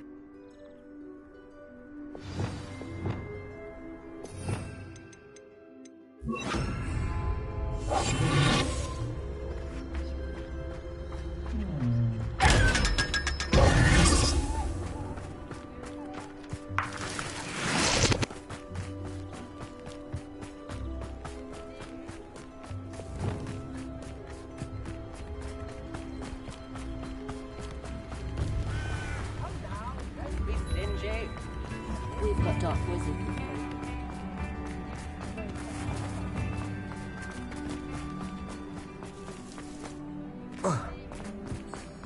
House elves.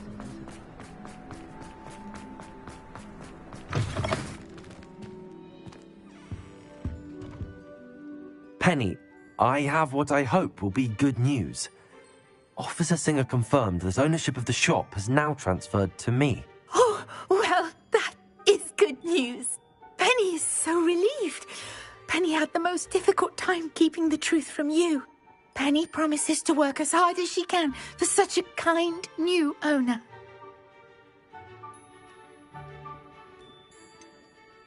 I look forward to working with you.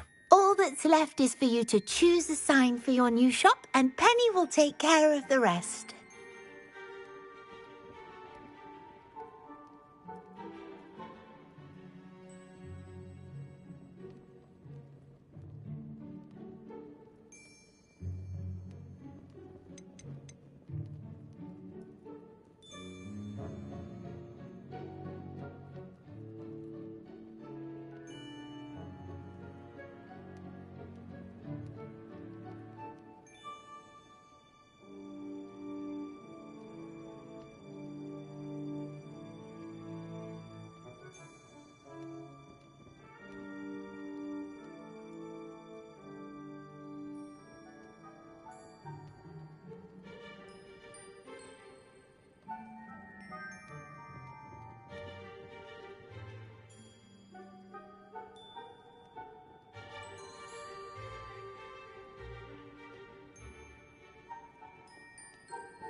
I choose stitches and drafts. Excellent choice. Have a look outside. Thank you.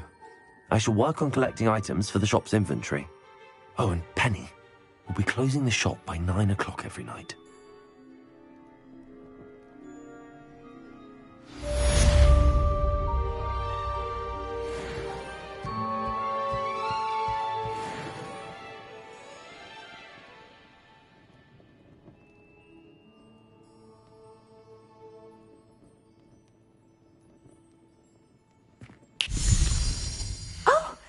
Today you have something you'd like Penny to sell for you? Oh, Penny will fetch a good price for what you'd like to sell. Penny wishes you safe and wondrous travels.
I can do this. I can do this. They will want to help.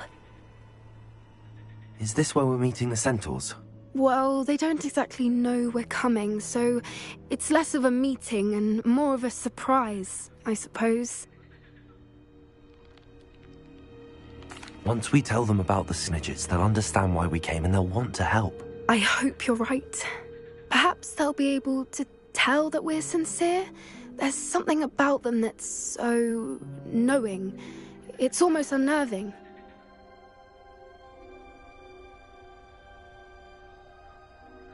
I suppose they are known for having an air of omniscience. That's exactly the right word. Never mind. What is it? It's nothing, truly. We've no secrets to hide. Speaking of secrets, I do want to tell you why Victor Rookwood's after me. He's working with Ranrock, and Ranrock's after something I found at Gringotts. Fig had a portkey that led us there after the dragon attack. It's a bit of a long story, and Fig's asked that I not speak of it yet. Goodness. Well, that certainly helps explain a bit about what we saw back at Horntail Hall. Of course, I'll guard your secret as if it were my own. Even the Centaurs won't know. We'll simply be honest with them about what we're trying to do.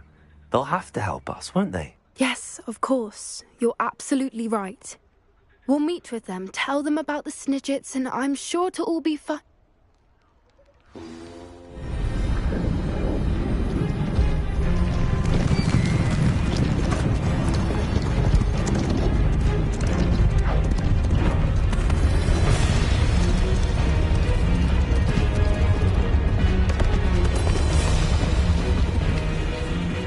What do you think you're doing here, humans? Please!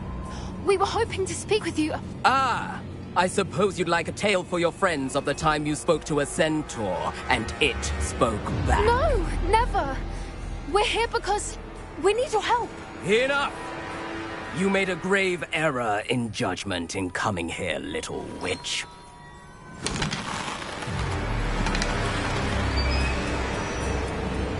Leave them be, Alec. We do not harm the young. It is not our way. You forget your place, old fool. I'm the leader of this herd, and while you cling to our way, their kind continue to slaughter beasts like us without a care! From what I can see, they have slaughtered no one. They will leave here unharmed. Mark my words, Doran. If I ever see them again, it will be all 3 of your heads.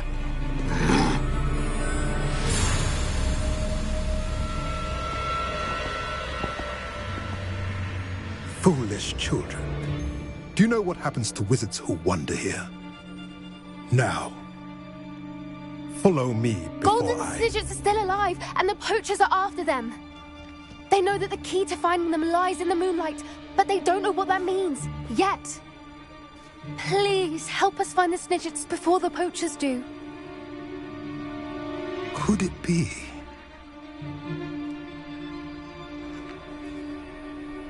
In the south, there is a cave within which lies what the poachers seek. A moonstone. Retrieve it and place it in the henge in the forest. I, on the other hand, must go speak with the herd. Find me after you have done this.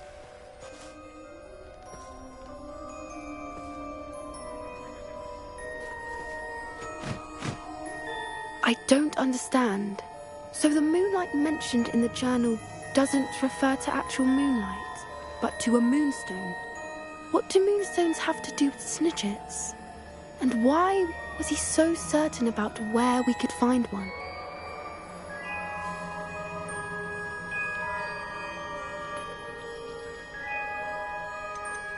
Isn't Moonstone all around us? Why retrieve one from a cave? Knowing centaurs, I suspect he's referring to a specific moonstone. We'll likely know it when we see it.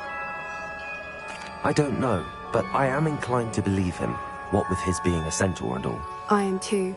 It is a shame how quickly he left. What was his name? Doran.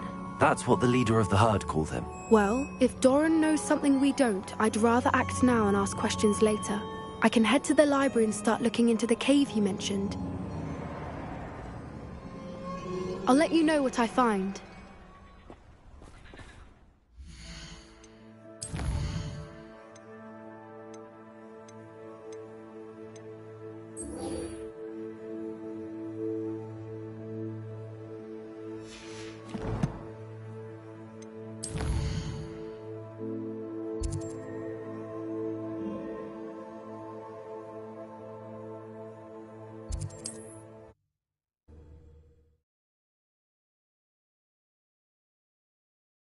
Hogsmeade, here I come.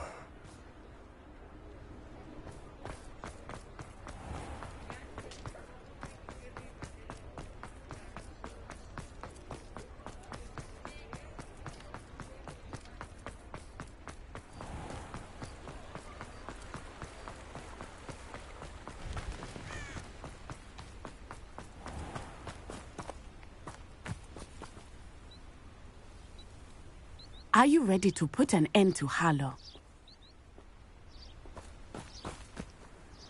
I'm ready to do what's needed to take Harlow down. I know you have a plan.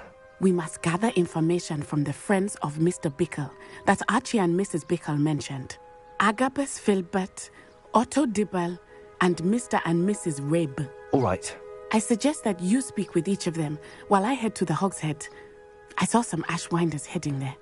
And as my mother would never go near the Hogshead, she is less likely to learn of my activities than if I were to wander the village questioning its residents.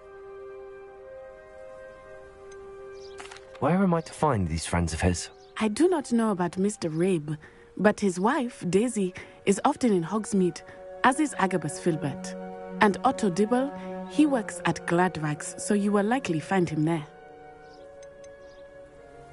What sort of information am I trying to gather from these people? They may know what evidence Mr. Bickle had against Harlow, or they may have evidence of their own. We simply need to know whatever they know. Very well. I'll speak with them, see what I can learn. I knew I could rely on you. We need to know how they are being blackmailed by Rookwood and Harlow. Meet me here after you have spoken with them. Hopefully, by the time you return, I will be able to move a bit more freely.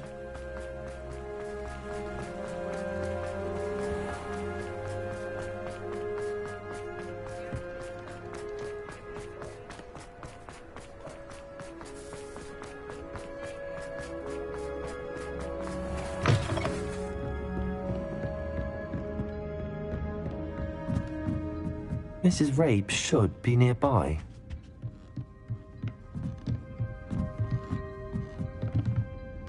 Oh, Isco, what have I done? Mrs. Rabe, I wondered if I might speak with you about Theophilus Harlow. I'm a friend of the Bickles and I'm trying to gather evidence against him. Poor Joanna and little Archie. And now Harlow has taken my darling Isco. What do you mean? Why?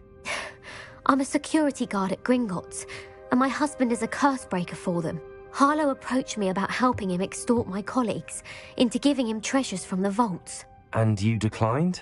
Of course I declined. Repeatedly. I thought they'd given up, until I came home one night and found my husband gone, and a note affixed to my door with a knife. The note stated that I only had a few days to reconsider helping with some banking needs, and that my husband would appreciate it if I acted quickly. But the help Harlow wants is help that I cannot give, and my dearest Isco is paying the price.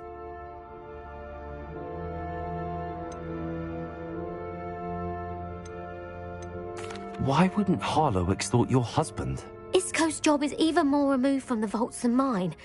He travels the world for the bank. He could do nothing for Harlow. I'm the one in the bank on a daily basis, which evidently makes me an enticing target for blackmail. Have you helped Harlow since your husband was taken? No, I'm worried sick about Isco, but he'd never want me to compromise my integrity. I also know that he's extremely clever. That said, I was hoping he would have escaped by now. It makes me concerned as to why he hasn't. Are you sure the note means that your husband was kidnapped? What else could it possibly mean? Besides, I came home to find that someone had trampled the daisies in our garden. It may sound silly, but those were Isco's pride and joy. He would never have let that happen. Thank you, Mrs. Rabe. Knowing the lengths that Harlow will go to is helpful, albeit more than disturbing. Mr. Bickle was trying to help us, but now he's gone. I don't know what to do. I shall do all I can to get evidence against Harlow, Mrs. Rabe. Very well. Here's the note I received. You must be careful as well. Please don't put yourself in danger.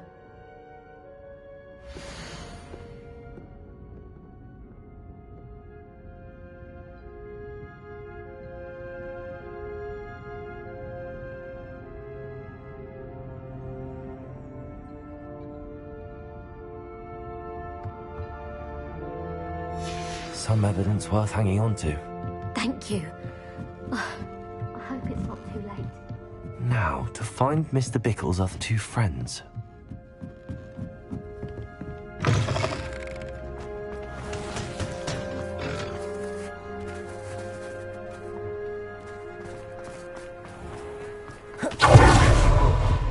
Otto Dibble works at Gladrags. I should check there. Revelio.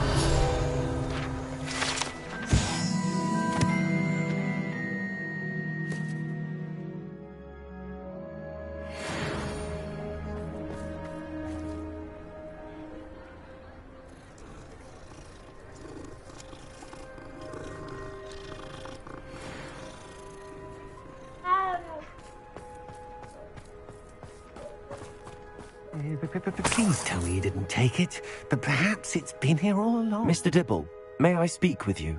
It's about Theophilus Harlow. I've nothing to say about him.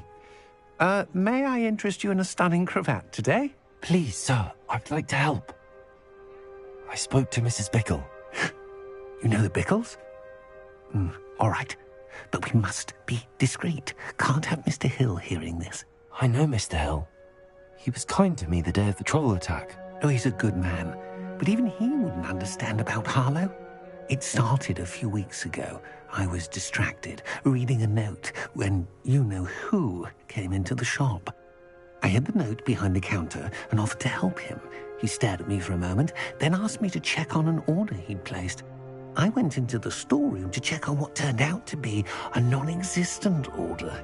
When I returned, he was holding the note. What was in the note? It was a note from Rosie Hill, Mr. Hill's daughter. You see, we've been, well, secretly engaged these past 6 months. We haven't told Mr. Hill yet. I dare say he has higher hopes for her. Harlow advised me in no uncertain terms that my relationship with Rosie, not to mention my employment here, depended upon my cooperation.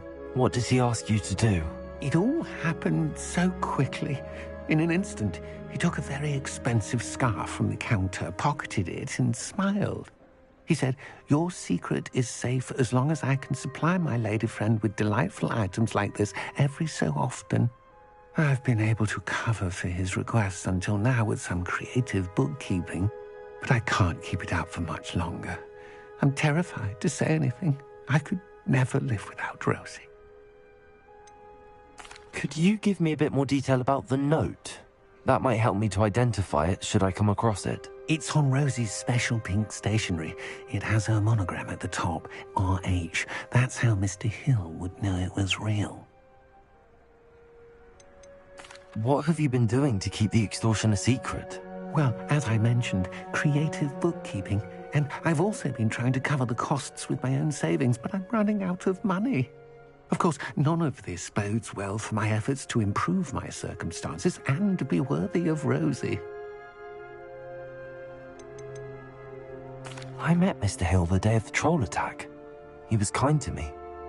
Why don't you just tell him? He's a lovely man. But when it comes to Rosie, I fear he loses all perspective. He'd see this as a grave betrayal.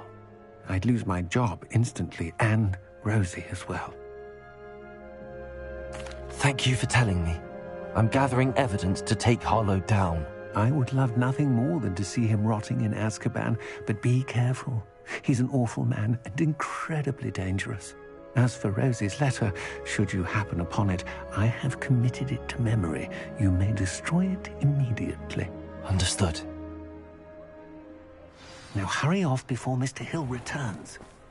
We're on the right track. Now to find the last of Mr. Bickle's friends.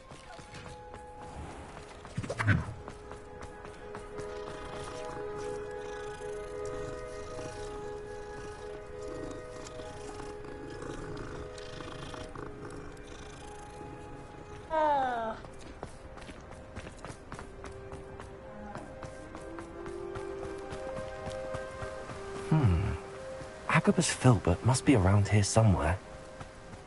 Hello there. Excuse me, Mr. Filbert. I wondered if I might speak with you about your dealings with Theophilus Harlow. I hope to ease Mrs. Bickle's mind by gathering evidence against him. Tragic, what happened to Bickle. He wanted me to speak out against Harlow for an act of violence committed against me. But I feared Harlow's retaliation, and so I refused. If you had spoken out against him as Mr. Bickle asked, perhaps Harlow would be locked away by now. Perhaps. But perhaps I would have suffered a similar fate. You said that Harlow committed an act of violence against you. Could you tell me what happened? Before my extraordinary wife, Dulcibella, passed away, she had just completed a small book of poetry. As a surprise for her birthday, one she never had the chance to celebrate, I had the book beautifully bound and plated in gold. One day, Harlow came calling to punish me for having spoken out against the Neanderthals that comprise Rookwood's lot. Before I knew it, I'd been petrified, and Harlow was rifling through my home. He found the book of poetry, with its exquisite gold plating. I watched helplessly, lying there in my entranceway as he walked away with the book, laughing as he went. I was shaken to my core. Still am, to be honest. I imagine you fear Harlow retaliating again, but do you mind if I share this information with Officer Singer? I suppose I have no choice. This extortion can't go on forever. You can pass it on to anyone who may be willing to help. Harlow does not like people talking, as you already know. I've spoken with Mr. Bickle's friends. Now to find Natty.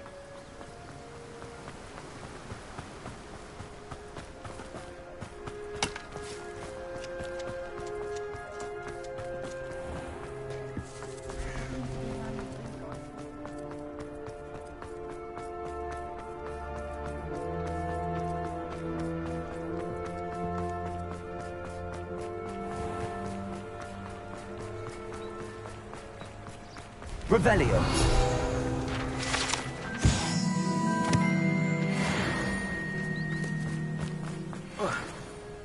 It's not like Natty to be late. She said she was going to the Hog's Head.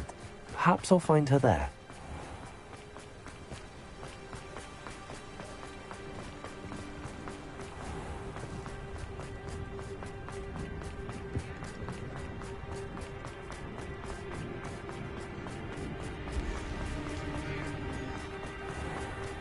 Not enough reflection.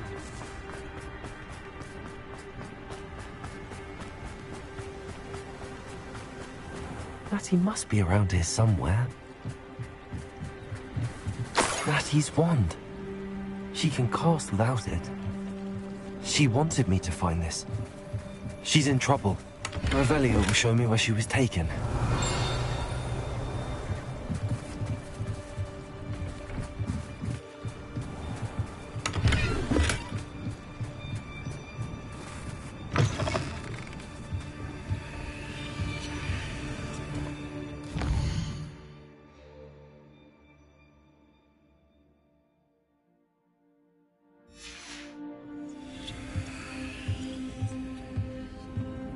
Nosy little students get what's coming to them. Revelio.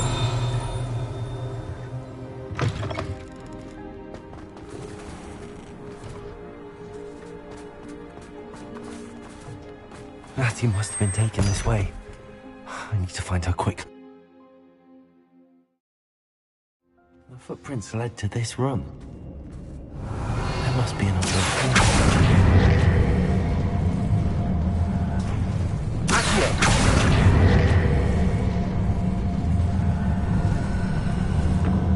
A hidden door.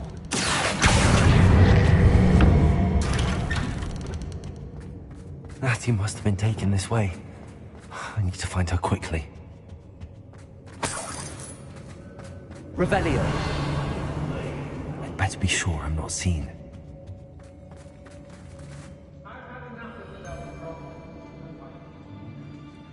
Say what you will about Phil, it's not gonna work. Using that girl as bait, everyone's coming for her. We ought to just kill her. Harlow says her friend will be reckless enough.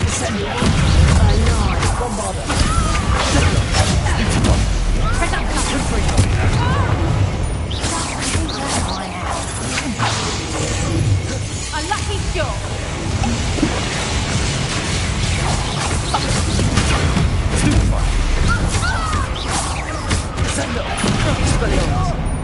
What are you doing?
Revelio.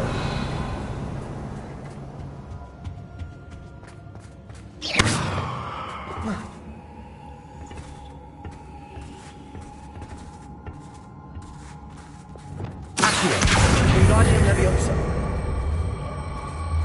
Convulso.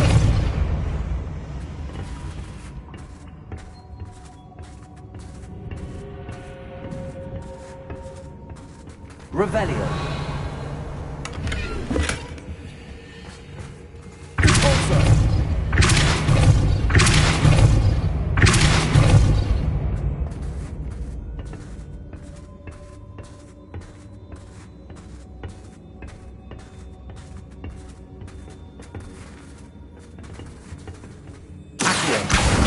Wingardium Leviosa.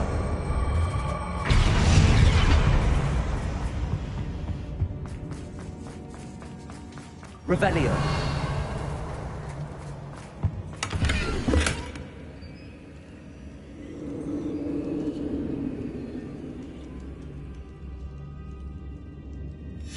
The book of poems that was taken from Agabus Filbert.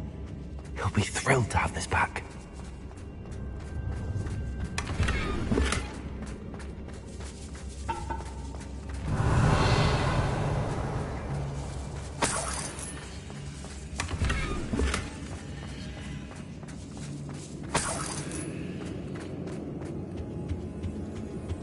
Revelio.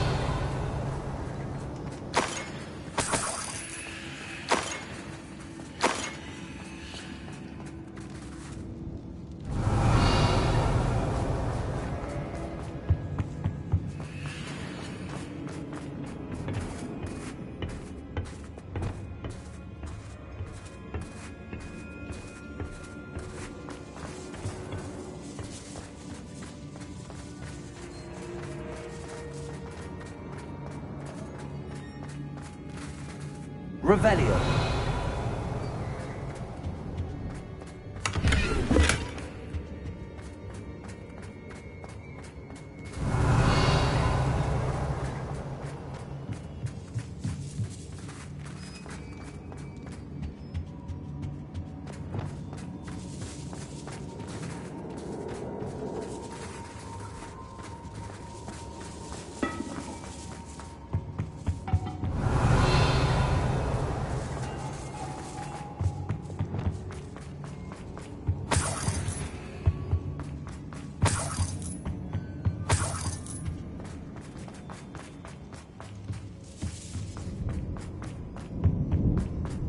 He must be here somewhere.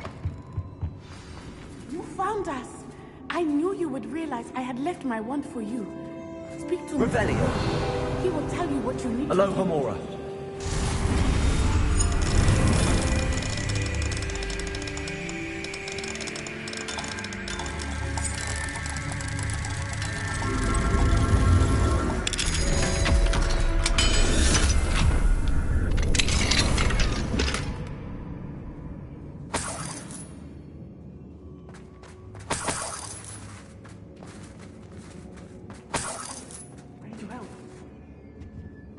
Revelio.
Revelio.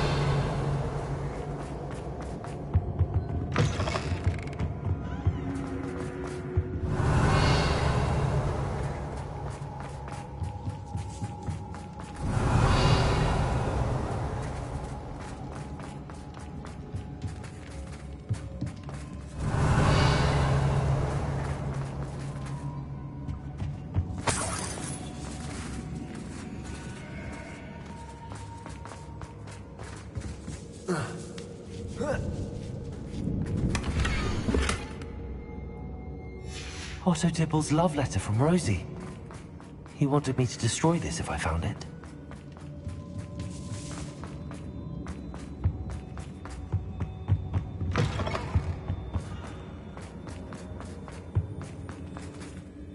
Mr. Rabe, Daisy told me you'd been abducted. You spoke with my wife. How is she? Worried about you. Are you all right? I am all right. Thank you for coming.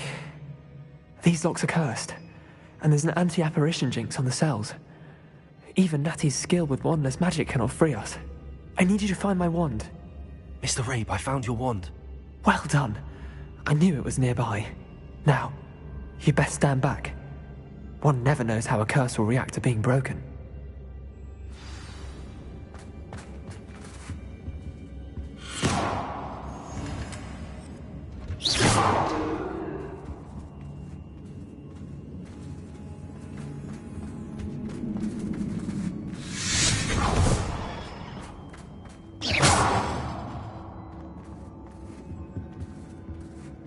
Thank you, Mr. Isco.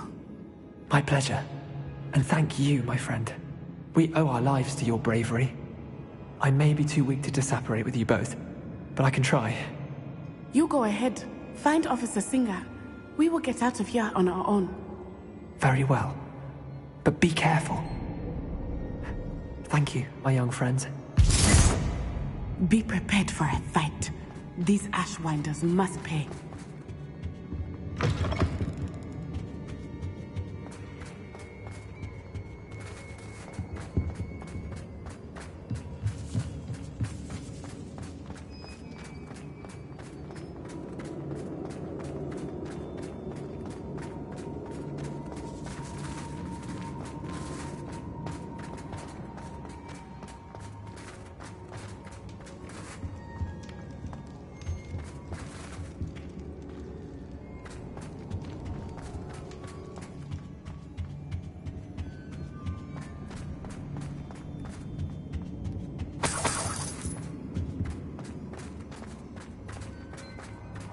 Let's find Officer Singer and put an end to Harlow once and for all.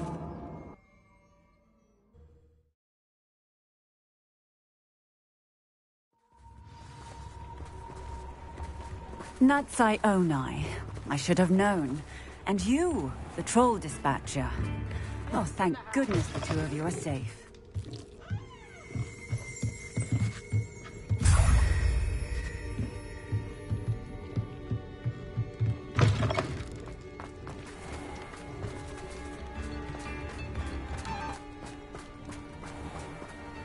Isco Rabe told me a couple of students had rescued him. Should have known it was you two. Is Mr. Rabe all right? He is. I sent him home to his wife, Miss Onai. Your mother will not be pleased to learn that you're still risking your safety pursuing these dangerous men. Actually, Officer Singer, Natty and I learned of several Hogsmeade residents who've had their lives threatened by the Ashwinders. In addition to abducting Mr. Rabe to blackmail his wife and Natty, Rookwood and Harlow have also extorted Agabus Filbert and Otto Dibble. I will look into all of that. As for the two of you, I appreciate what you're trying to do, but you are taking great risk. Next time, please let the authorities handle the Ashwinders. With all due respect, officer, the authorities haven't done much about any of this. There's more to taking down an organization like the Ashwinders than simply storming in and hauling them off based on a few accusations. I must insist that you leave them to us. We shall have no further discussion on this. Natsai, you may wish to speak with your mother about this before I do. My mother will not like this. Thank you again for rescuing me. We shall speak soon.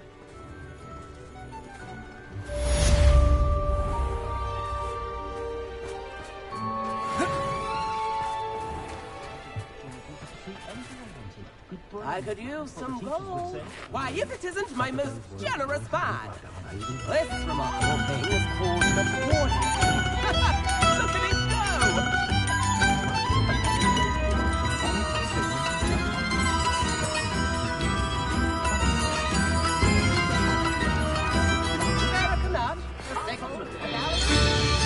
The Ashwinders have ceased pestering me. I suspect that's your doing. Thank you from me and Rosie both. We're just leaving for our honeymoon after we tell Mr. Hill of our recent marriage. Wish me luck.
Sometimes it seems all roads lead to Hogsmeade.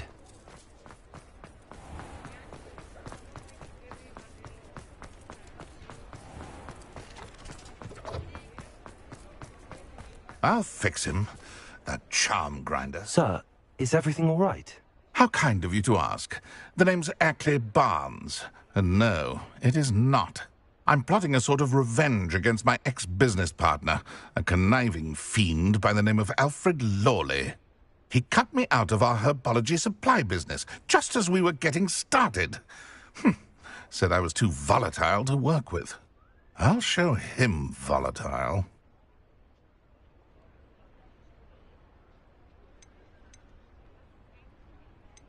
I can see why he said that.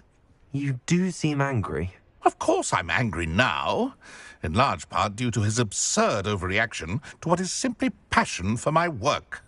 Supercilious fool. He's passionate about things too, as I intend to remind him by relieving him of his prized possession. A venomous tentacula he's grown from a seedling that was to be the keystone of our business venture. I can't get anywhere near it with Ruth Singer watching me like an augury. Lawley's doing, no doubt. But no one would suspect a student. How would you feel about committing some grand plant larceny?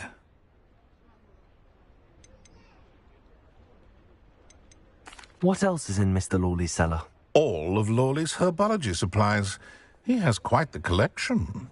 Fill your pockets while you're there. Or to slow him down for a bit. And I can get my business going minus any competition. I'll get the venomous tentacula for you. Marvelous. I know a fellow seeker of justice when I see one. Take as many herbology supplies as you like while you're in his cellar. All I ask is that you bring me the venomous tentacula. Remember, I just need that venomous tentacula. See, this must be it.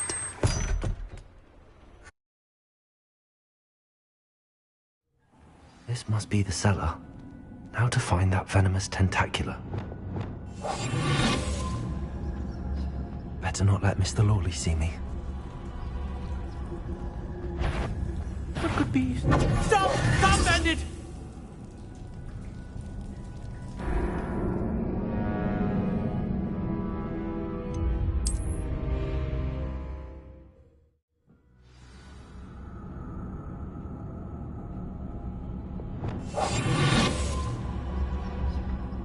Better not let Mr. Lawley see me.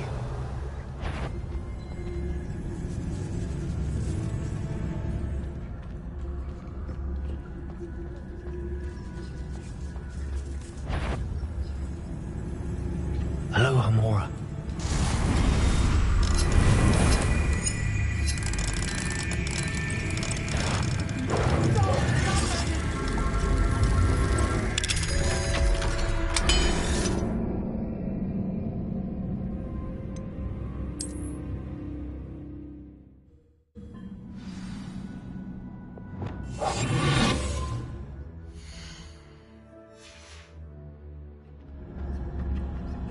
Better not let Mr. Lawley see me.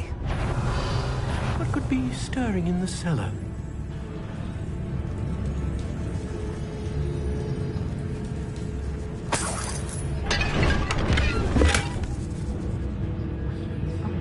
Revelio.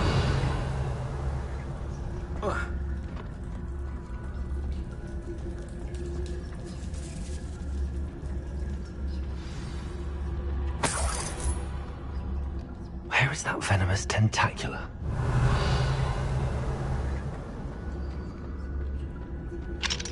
Hello, Hamora.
Bombarda! Confringo! Sender! Stupid!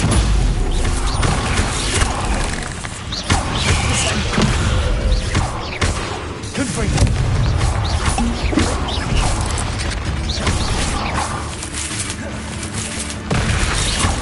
Sender! Bombarda! Confringo! Expelliarmus! 8 legs is simply too many. Revelio.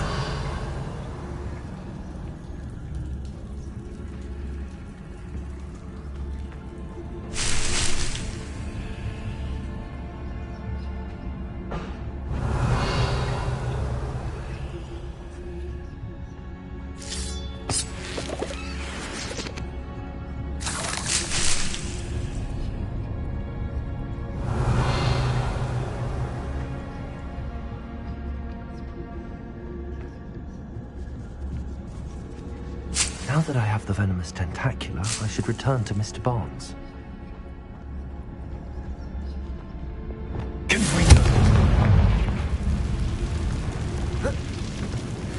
You are the talk of the school since you saved Mr. Rabe and I from the Ashwinders.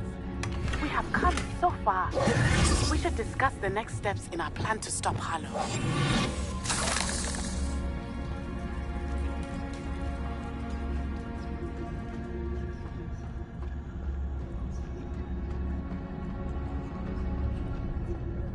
Revelio.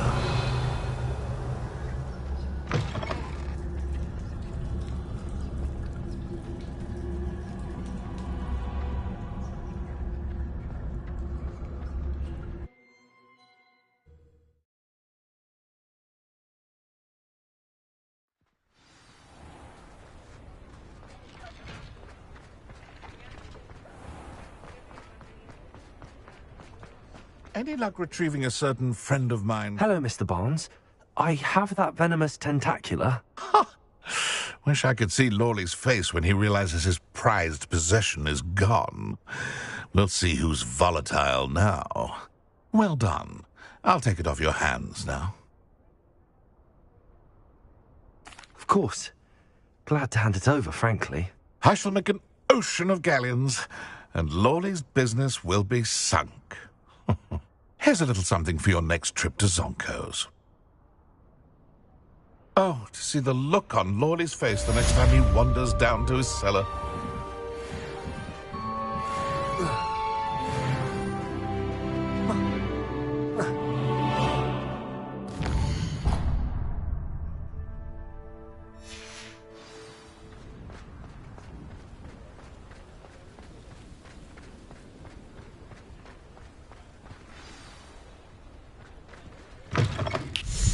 It is wonderful to see you back here.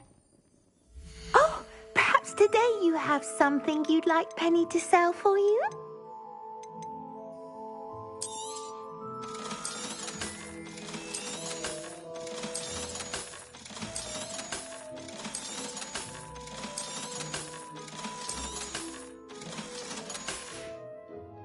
Penny wishes you safe and wondrous travels.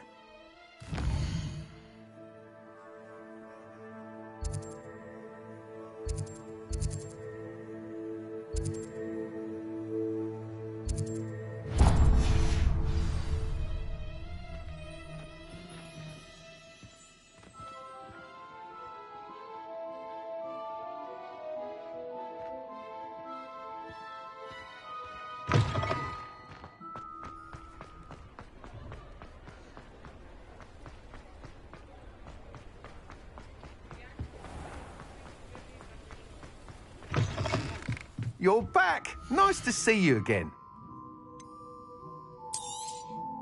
You'll be thrilled with that broom, I promise you. Thanks for stopping by. You're all set with the new upgrade. I can't wait to hear what you think. This may sound presumptuous, but... You'd like me to report back with even more flight details. You know me well. I feel I'm almost there. I just think I can improve broom flight a bit more. Miss Reyes is running a time trial at the South Coast course. Not ideal, really, what with rumours of Ranrock's lot and Ashwinders infiltrating the place. However, if you're flying high above them, you should be all right. I think. I'm not worried, Mr. Weeks. I'll see if I can find Imelda. I hope you are able to complete these trials. I have a feeling this final upgrade is going to be a sweeping success. Do be careful, of course. I shall look forward to hearing from you soon. I look forward to our next meeting.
Way.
I have been meaning to speak with you.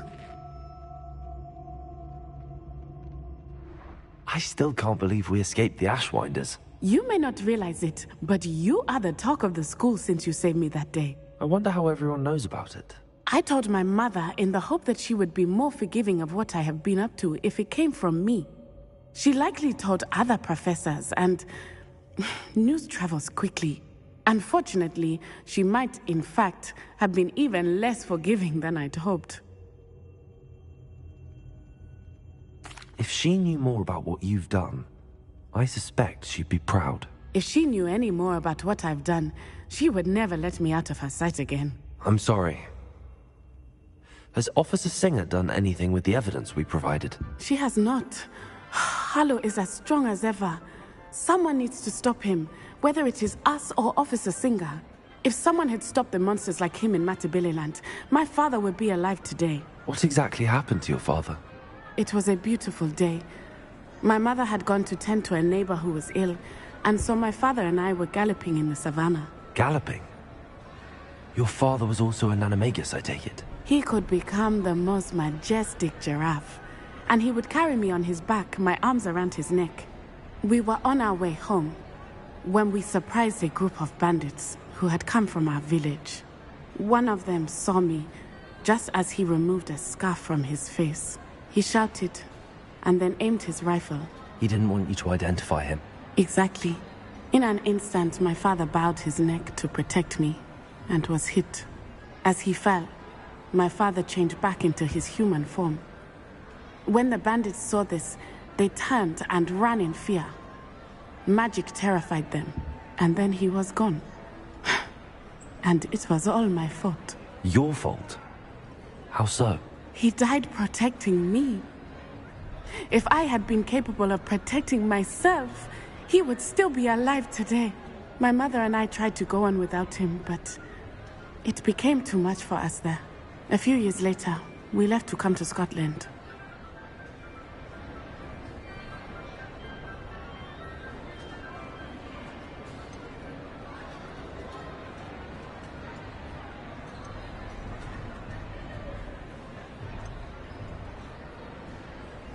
Do you think your father would approve of the things we've been doing? Oh my, that is a good question. In theory, yes. Although he would worry as my mother does. But I think he, of all people, would understand my persistence. My father never shied away from a fight for good, no matter how ruthless the foe. And I think he would have enjoyed knowing that I had a compatriot like you.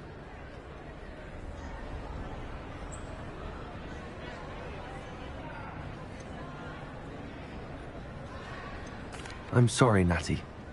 I can't imagine what you've been through. Your father sounds exceptional. He was. Truly extraordinary. And thank you for your kind words. We all have our burdens. My father had a saying about that. Yes, I remember.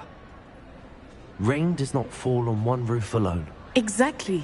Soon you and I will put an end to the Ashwinders, beginning with Harlow. And once he is gone, we will turn our attention to Rookwood. We are making progress, and we will succeed. Thank you again for saving me. You deserve all of the praise you have received.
Welcome back.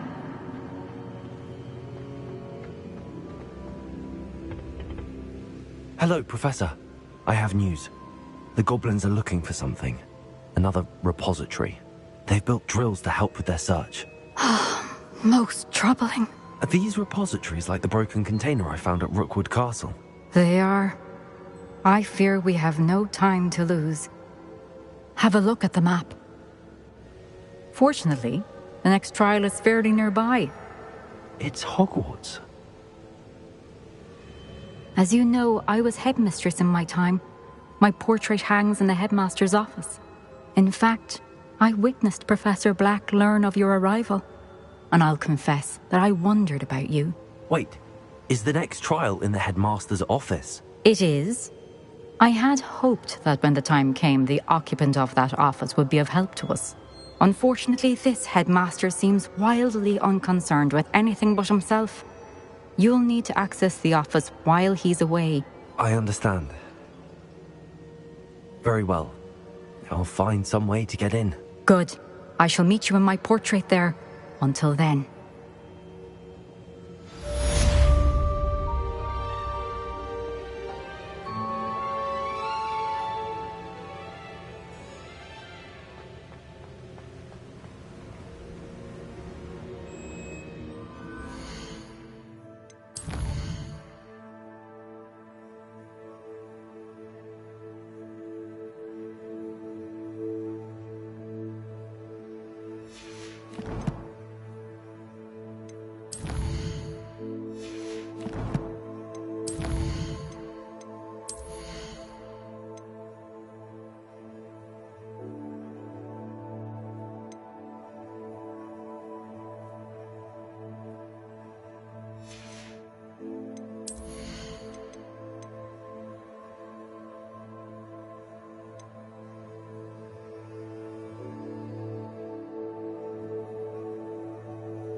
How will I gain access to the headmaster's office?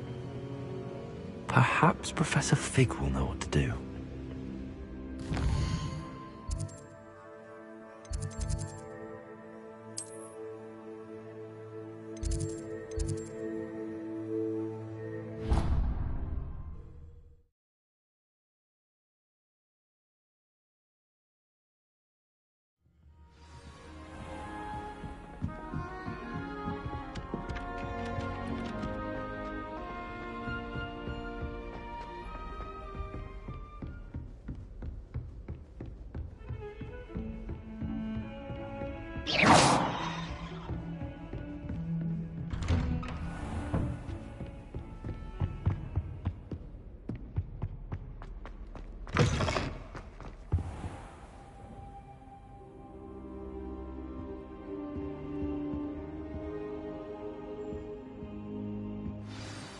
Professor Fig, the Keepers have shown me where the next trial is. Has something changed? Lodgok and I have learned that the goblins are searching for another repository, like the one we saw at Rookwood Castle. And I discovered that they're building massive drills to help in their search. Professor Fitzgerald seemed very concerned. I see. Ranrock clearly knows even more than we suspected. And sir, there's something else. Lodgok knew Miriam. He knew Miriam? They encountered each other at Rookwood Castle. She was doing research. That's where she found the container with the portkey. He liked her so much that he let her leave with it, despite orders from Ranrock. I don't know what to say. She could win over almost anyone. I want to hear more of this. And, in fact, I'd like to speak with Lodgok directly. But we've no time now. Where is the next trial? Believe it or not, it's in the headmaster's office. Incredible. All right. You'll need the password to get past the stone gargoyle. The headmaster's house elf will know it. I've actually met Scrope, but I'm not sure he'll tell me. He's rather devoted to the Black family. He is. So you'll need a disguise. I have just the thing. A polyjuice potion. You'll look and sound like Professor Black. Wait, doesn't polyjuice potion require a bit of the person you want to change into? And take ages to brew? It does. So how do you already have polyjuice potion to change into Professor Black? One never knows when such a thing may come in handy. Let's just say I felt the need to be prepared for anything after my fruitless trip to the Ministry on his behalf. Now, time is of the essence. Drink up and I shall explain more.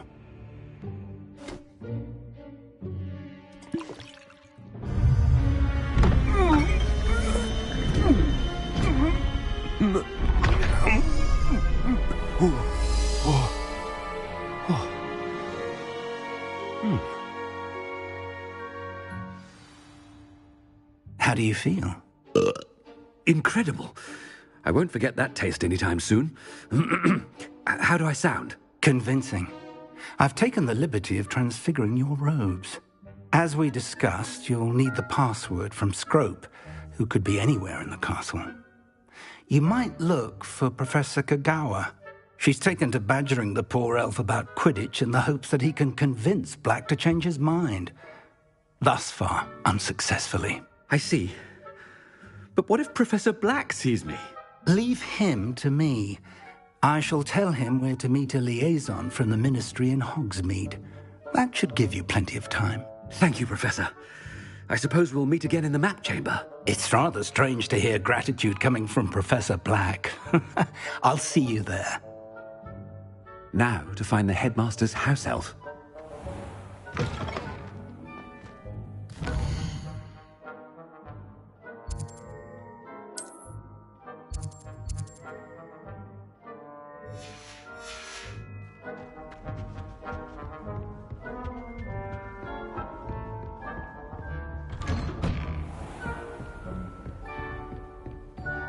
Do you have a moment, Professor? Professor, I was hoping to catch you. Places to be, Professor Sharp. Places to be. Of course, sir. Only, you'd asked me about a particular potion, and I did? I did, yes. Well, spit it out, Sharp. I don't have all day. Probably best not to discuss it here, sir.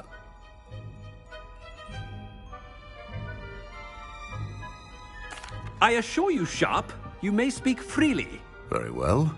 I've brewed the cure for boils you wanted. I can drop it by your office when it's convenient. Of course, yes. No need for all the cloak and dagger. Simply have a student deliver it. A student? Very well, sir, if you insist. I do. And thank you, Sharp. I just hope you've brewed enough for all my boils. Now, to determine which student... When I witnessed what passes for magic in these halls, I simply mourn for the future of the wizarding world. What could the headmaster want?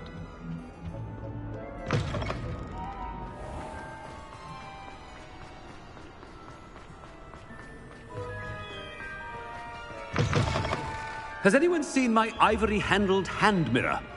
Of course. Professor Black, how are you, sir? Mr. Gaunt, where do you think you're going? I beg your pardon, sir. I'm simply on my way outside. Taking the day off, eh? Typical student, wasting the hours away. I have to write 20 inches on Dittany and its uses. Was heading to the greenhouse. Ah, yes!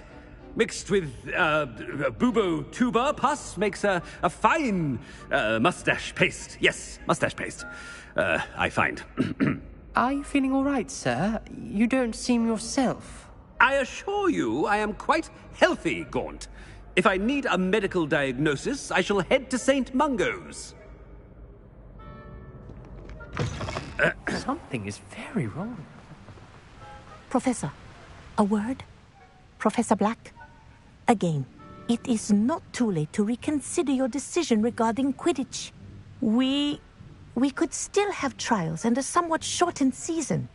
It would be better than none at all. But the injury, Madam Kagawa. Professor, more than one student has taken a bludger to the head on our pitch. I dare say it knocked some sense into them. And they're fine now. The fact that it happened to be a pureblood, well, that's no reason to... What nonsense! That you would trivialize the health of a student over a silly game. A silly game? You are quite impossible sometimes. Sir, I've a good mind to write to the Department of Magical Games and Sports at the Ministry about you.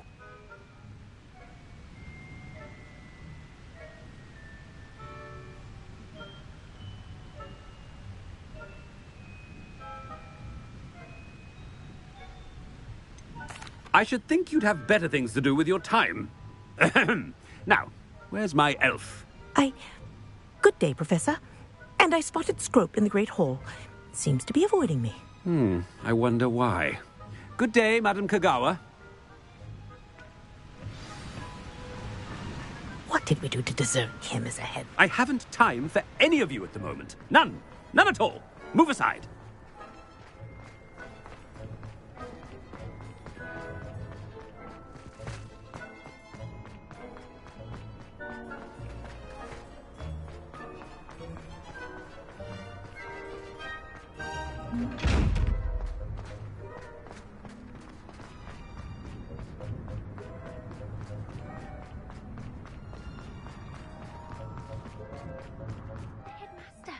I hope it's not about anything I've been doing.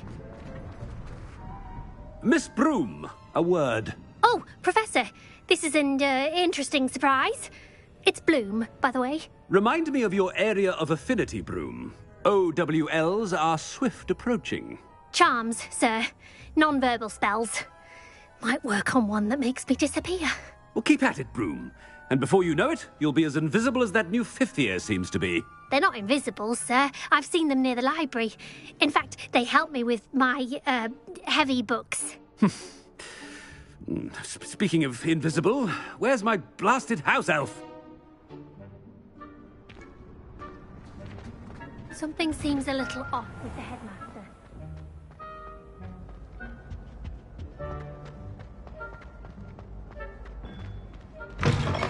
Greetings! I mean, out of my way, children! Professor, I need to speak to you. Hello, Professor Black. Ah, Professor Weasley. How delightful to see you. Sir? Since I have you here, I wonder if I might, speak with you about Professor Fig. Oh, very well. I've decided to give him a bit more, leeway with his time. Leeway, Professor? Are you sure that's wise? I confess I do worry for his students. He's rarely here as it is.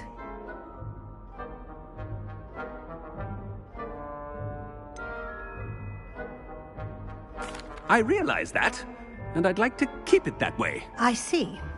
But, sir, if I may, I am wary of how much time the new fifth year seems to be spending away from the castle, supposedly on Professor Fig's behalf. I've heard unsettling rumors of their escapades. Everything from sneaking into the Forbidden Forest to confronting Ranrock's loyalists and Rookwood's lot. What? Goodness. You cannot believe everything you hear, Professor. No, you cannot. I mean, I shall keep an eye on Fig. You simply keep doing the wonderful job that you're doing. Simply wonderful. Thank you. But I'm happy to look into... Good. That'll be all, Weasley. I mean, Professor Weasley. Good day. A wonderful job. Leeway for Professor Fig. I shall never understand that. That ought to give Professor Fig some breathing room. Professor Black is happy with Scrope's performance as his house elf. Scrope! Oh, greetings, Master. Remind me of the password to my office. Oh, but Master made Scrope swear never to tell anyone, even Master himself. How dare you question me? I've a mind to give you a matching set of ears. Yes, sir. Of course, sir. Scrope begs forgiveness. It is the Black family motto, Master. Right. Of course. Master does remember it.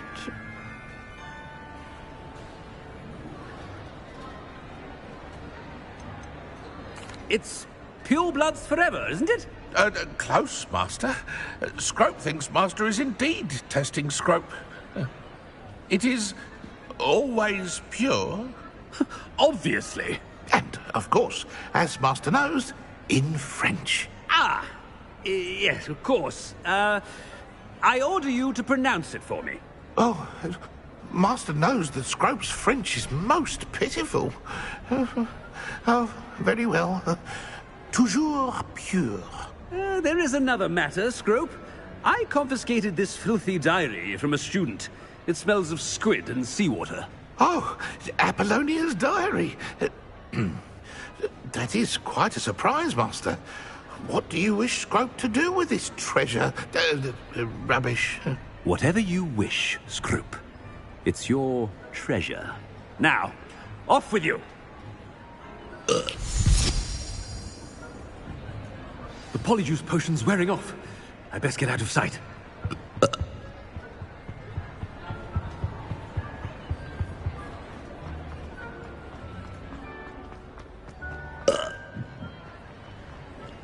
Made it just in time.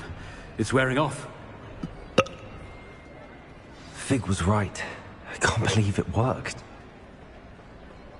Now to speak the password to the gargoyle.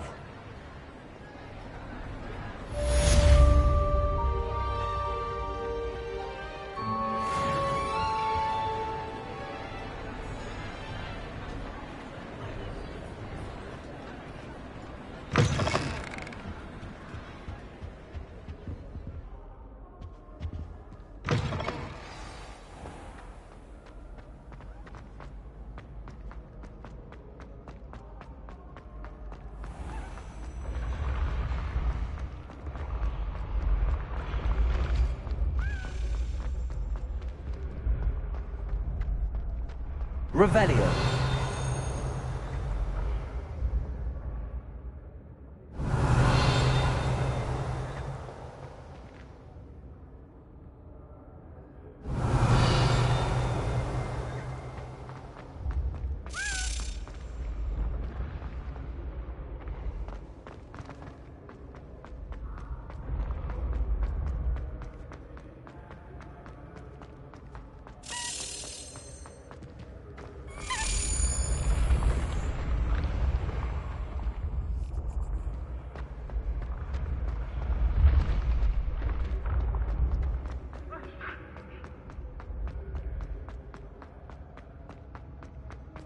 Revelio.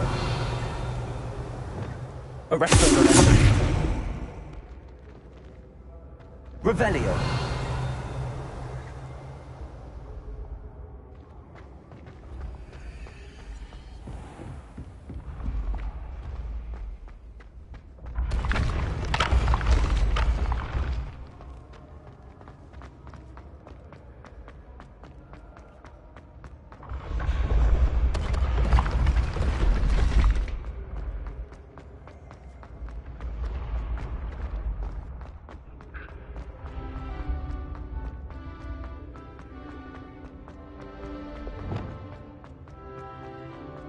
Revelio.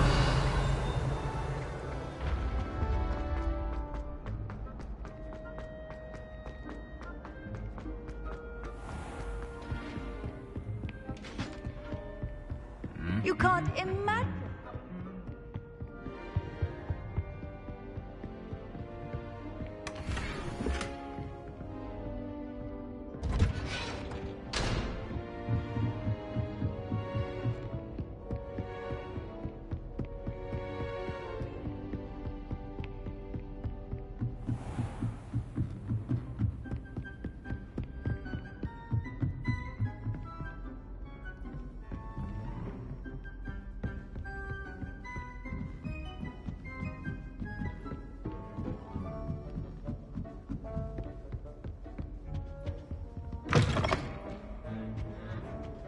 The gargoyle.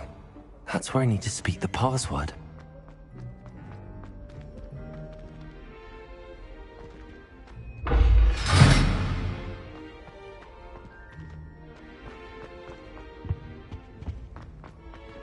Revelio.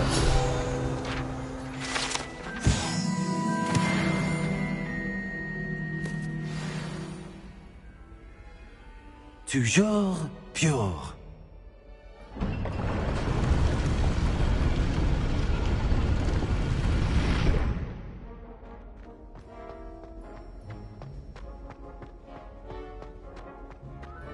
I wonder if all the elite wizarding families have a motto. Revelio.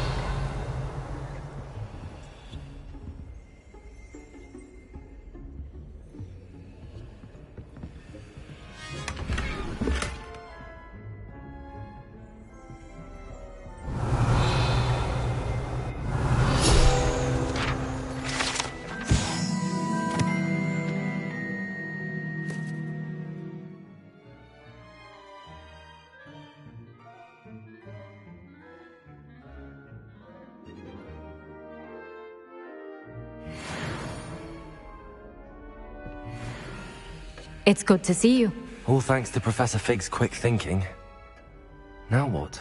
Approach the pedestal in the antechamber and read the book that appears.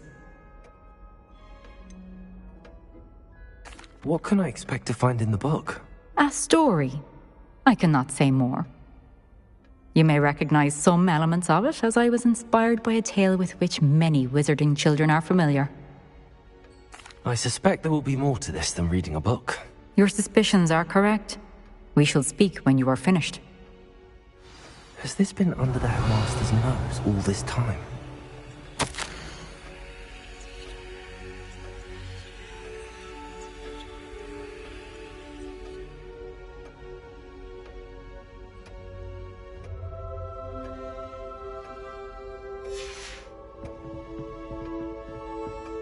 Revelio.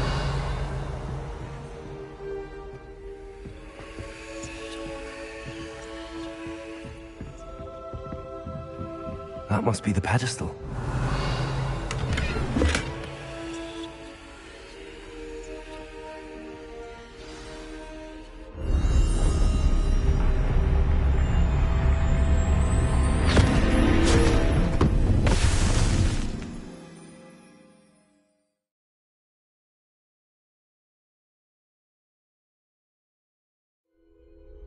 Where am I?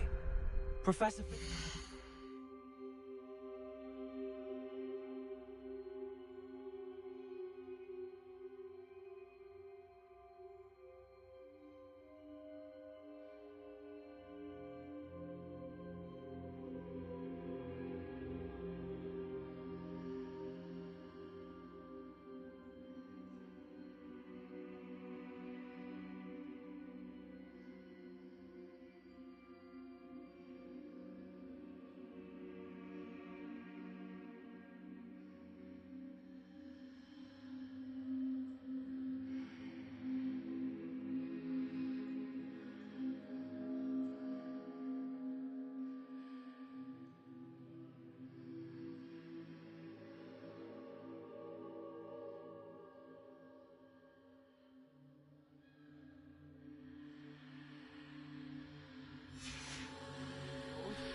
Can you hear me?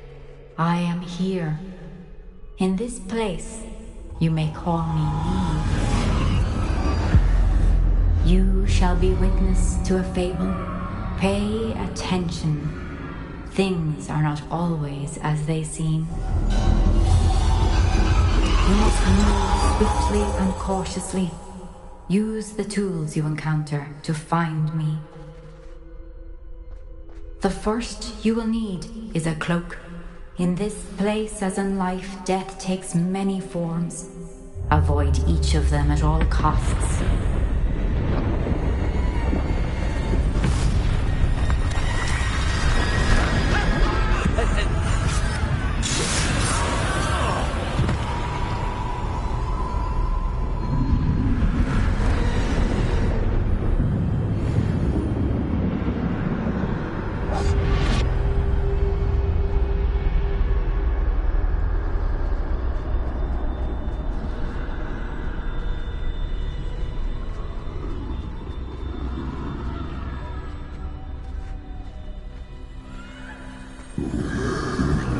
I should have run when I could. I'd be free by now.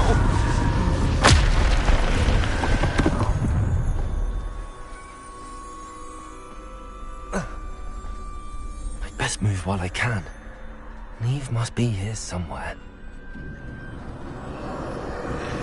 I need to time this just right.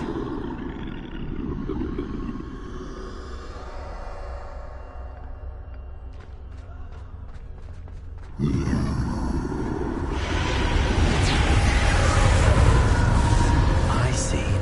A staircase straight ahead.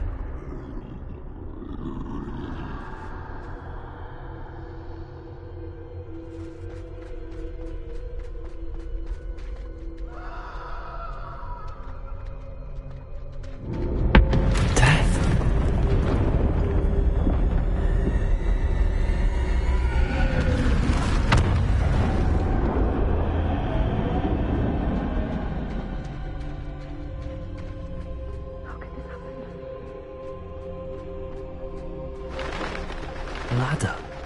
Perhaps they won't be able to find me if I go.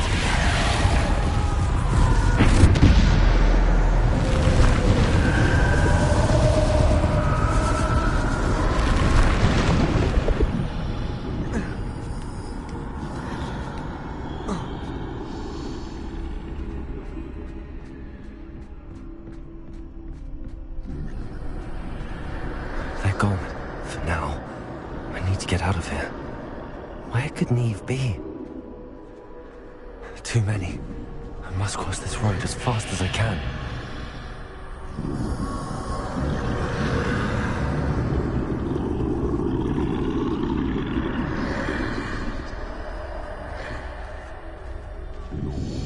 That's where I need to go, but I need to find a way past them.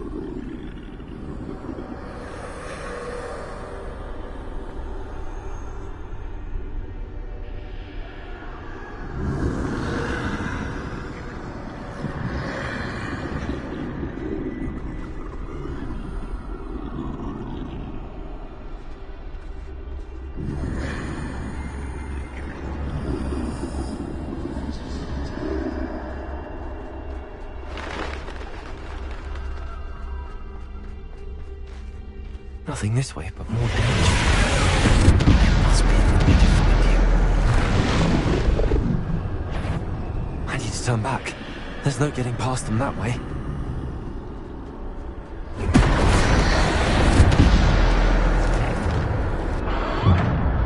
That doorway looks like the only safe way forward.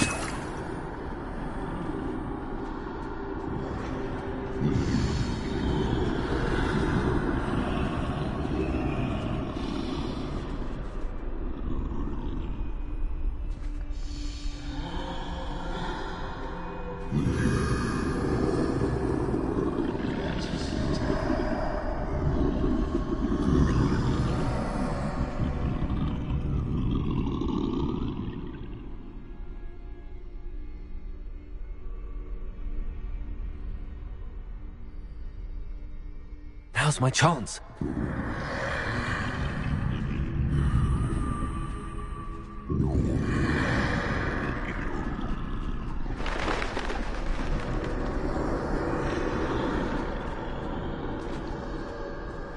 That's the way forward.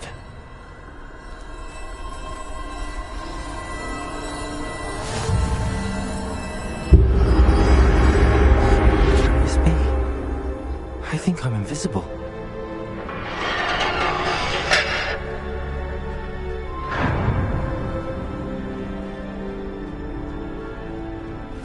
They can't see me at all. I can get closer to them.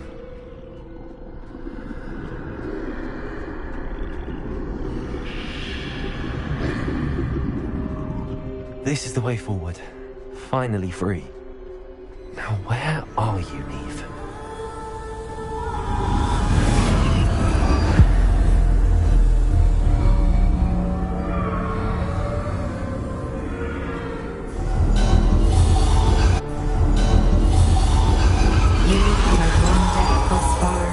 But have yet to find me.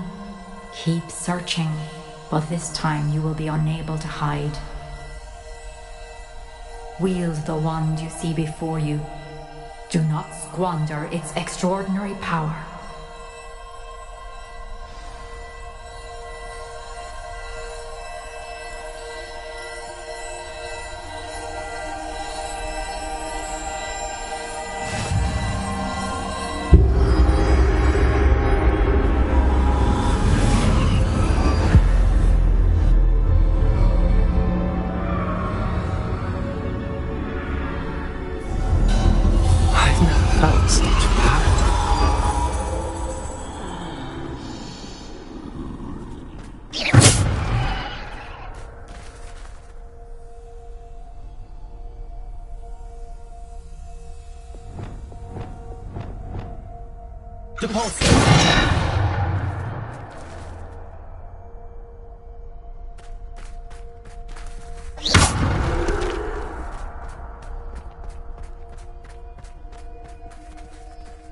Bombarder!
Descendo!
Descend. Bombard. Defender. Bombard. Sticky one. Defender. Descendo. Depulse. Defender. Descendo. Depulse. Bombard. Descendo. Depulse.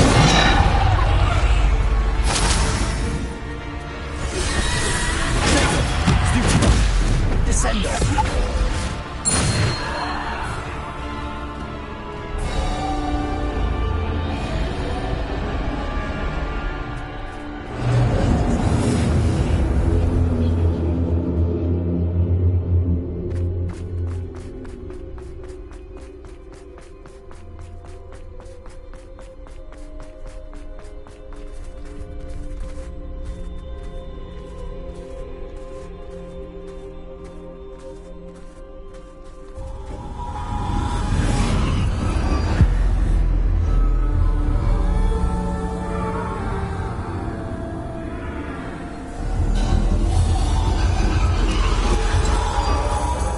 Stone.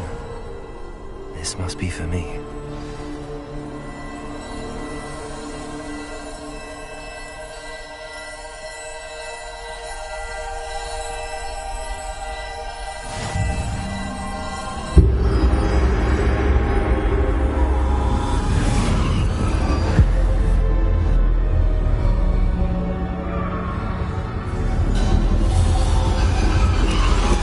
You are far from finished. Pass through the mourners ahead. Nothing is what it seems. I can't believe she's dead. Dear, sweet Neve. Neve. May her memory be a treasure to us forever.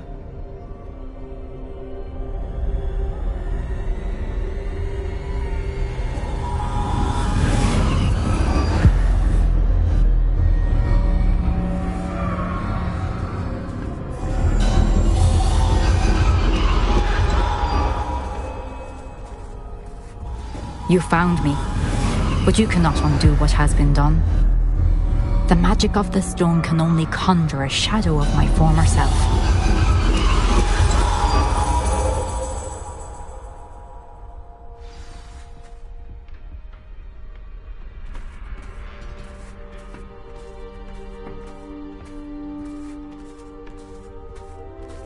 But there is no light without shadow, as there is no shadow without light. Simply because you can eliminate darkness does not always mean that you should.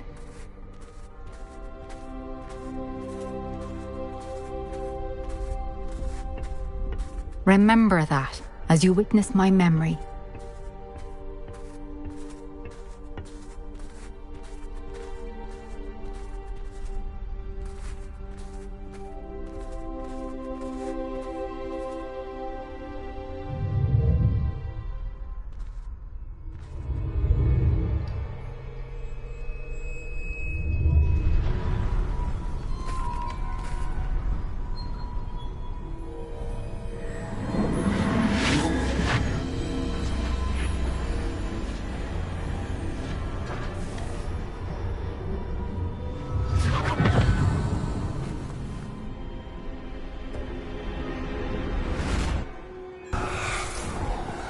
Isadora, what you did for your father was remarkable.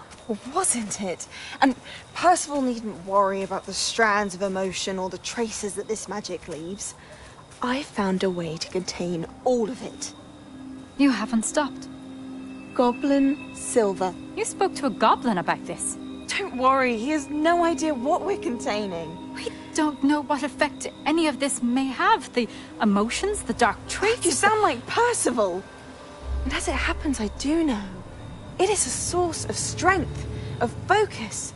Somehow it enhances my ability to wield magic. I don't follow, Isadora. I think we can harness it. Power like this is not to be toyed with. In the wrong hands, You saw what I did for my father. Oh, Neve, imagine the good we could do. Everyone is in some kind of pain.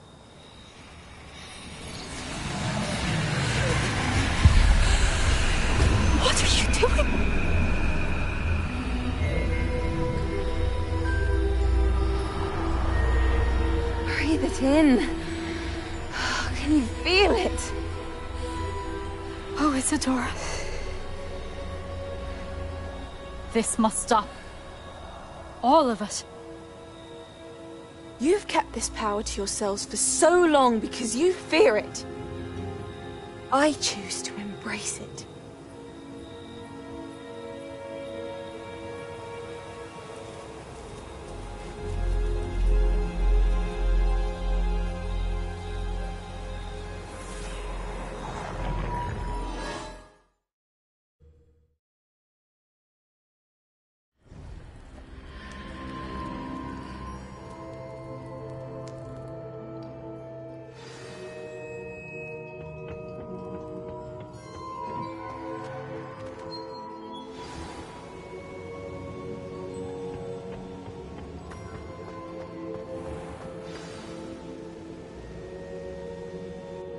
Is it true? Has someone completed the first 3 trials? It is, and I have. But you are so... young? I know. You must be Professor Bakar. I am. Pleased to meet you. The pensive memory I just witnessed, was Isadora inhaling painful emotions? She was. I found it disturbing. But how did she gain power from it? How did she harness it? It was disturbing. Although, I wonder that you are asking about her power. I hesitate to reveal the location of my pensive to someone who, perhaps, has yet to understand the responsibility of power. I can assure you, Professor, I do. In fact, what you don't yet know is that a dangerous goblin called Ranrock has accessed the repository at Rookwood Castle. He has learned to harness the contents of it as a source of immense power. He plans to use that power against wizardkind. We have no time to waste. I see. Nonetheless, the knowledge you shall gain after you witness my memories is too valuable to share without further consideration. I shall require time to confer with the other keepers. It seems we have no choice but to wait, frustrating as it is. I heard what you told Professor Bakar. Isadora was inhaling emotions to gain power? She was. And she pulled emotions, as she did from her father, from Professor Fitzgerald, without permission. Monstrous. What's more, she said that she found a way to store the traces of magic she extracted in goblin silver. The repositories? Possibly. There's something I didn't get a chance to tell you earlier. Ranrock has been digging at locations tied to the 5 names he found in the journals of a goblin metalworker named Bragball. 5 names? The Keepers, and who else? Isadora Morganac? Precisely. That's how he's been one step ahead of us. Gringotts, the Tower, Rookwood Castle. If the Keepers won't tell you where the next trial is yet, I say we at least maintain a watch on Ranrock. Perhaps he'll lead us to more information. Perhaps. I hope to hear from Lodgok soon. I haven't heard anything since I learned of the drills. Oh, and as you've probably guessed by now, your Polyjuice plan worked like a charm. I knew it would. I may have done too good a job distracting Black. I had no idea he can't hold his fire whiskey.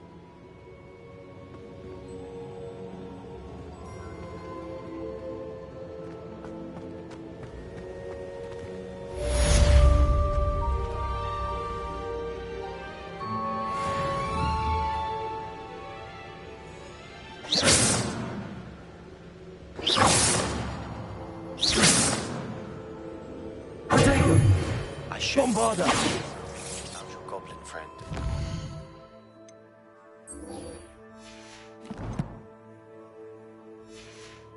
Apologize. I hope we can finish what we started with the triptych. Please meet me at the southern coast. We can search for the final canvas piece.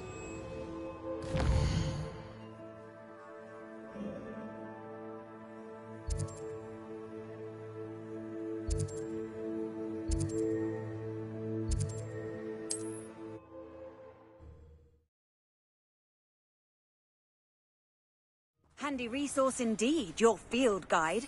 I'm pleased to be included.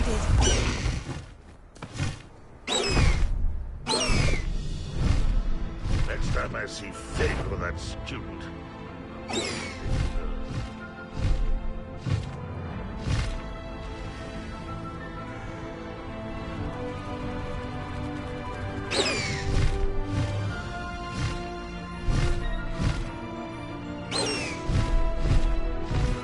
What do you have in store for me this time?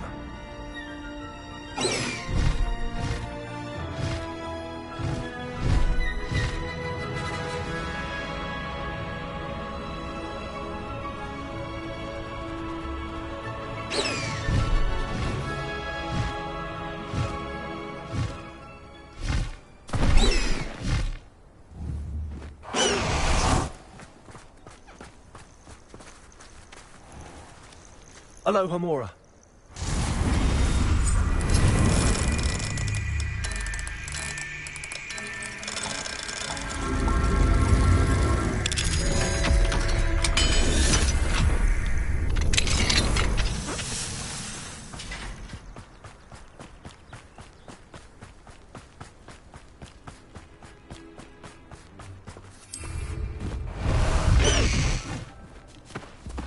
Go!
Confringo. Expelliarmus.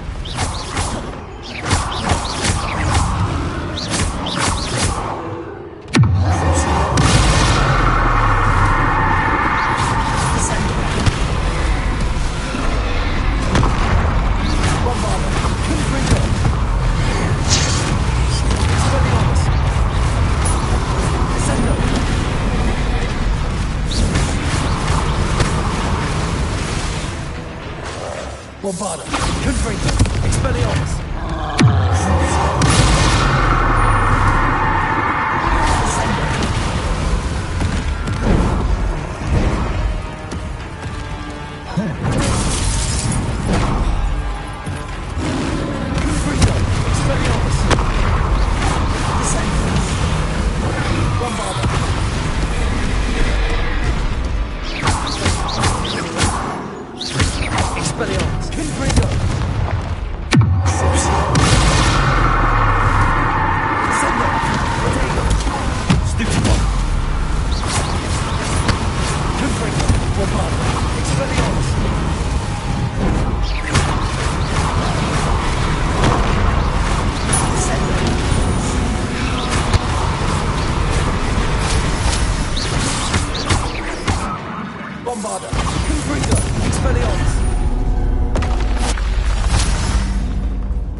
Reparo.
You've one less follower, Ranrock.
off on another adventure, are we?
Nothing pleasant about this coast. I received your owl. Thank you. I'm glad you came. I spotted droves of Ranrock's loyalists coming up from the coast. Overheard one of them say they're headed to another cavern, like the one we found. How are they still one step ahead of us? They can't know about the triptych. I don't know. I did see another memory. This time it was a keeper named Neve Fitzgerald. She was unnerved by Isadora's use of ancient magic. But I still can't be sure how any of it connects to Ranrock. These keepers are playing games with you. You need to press them for more information. It doesn't work like that. To access each of these memories, I have to complete a trial. It's not as easy as you think. They're showing me the memories in a particular order. Either they don't trust you, or you don't care enough about Anne to ask the difficult questions. Of course I care, Sebastian. We've come this far.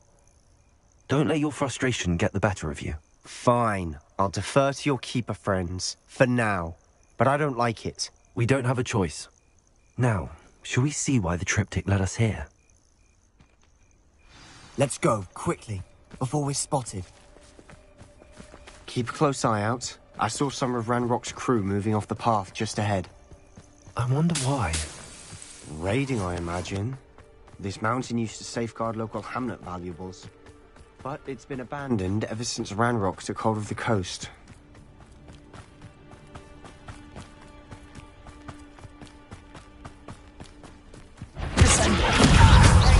Bombarder!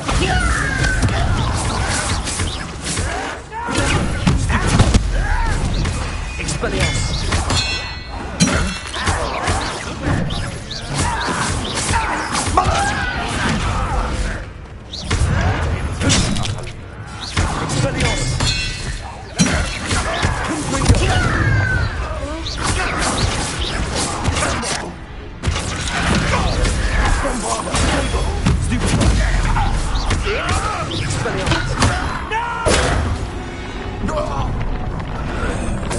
Ranrock's loyalists deserve the same fate. Nice work. Revelio.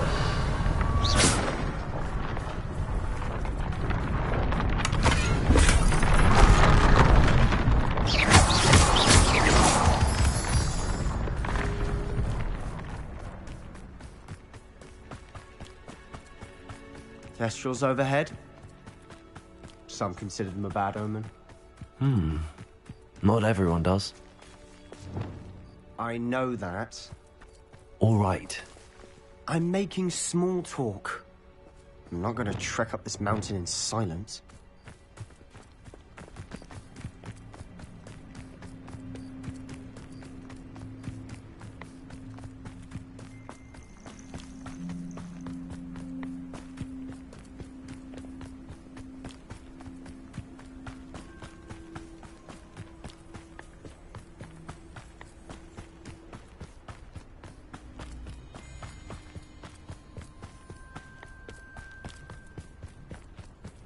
I bet the Thestral nest is close by. Confringo!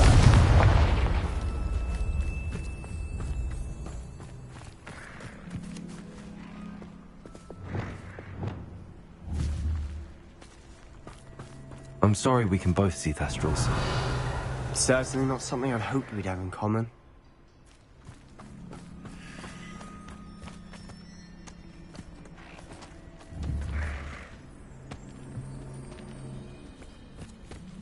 Revelio.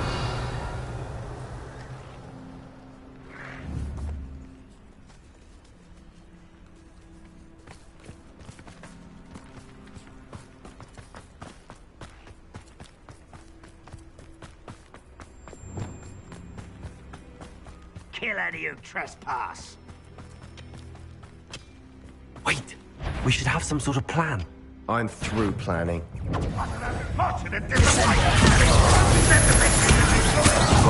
You always had a lucky start.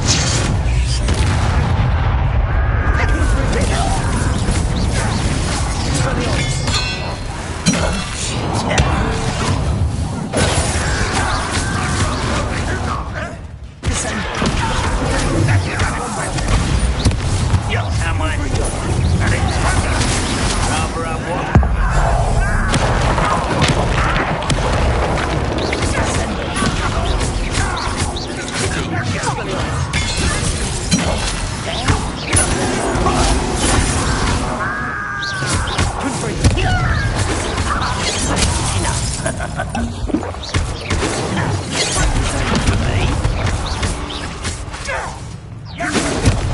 I've been fighting since before you were.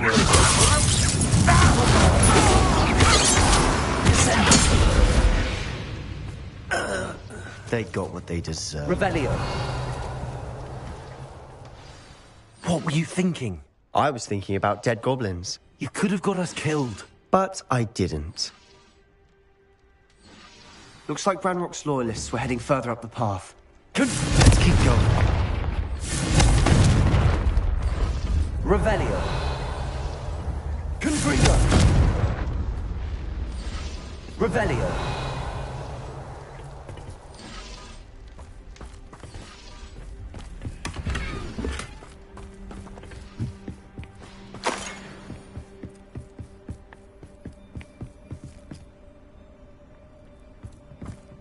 Ranrock's gonna make everyone pay. Anything made from goblin silver belongs to us.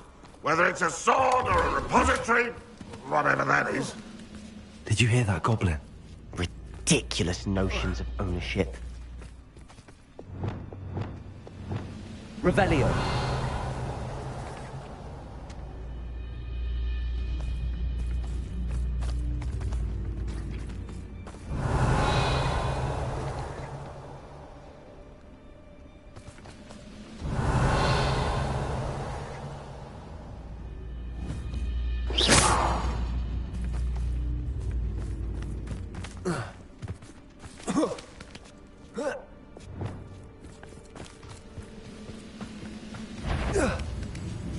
How nice of you to stop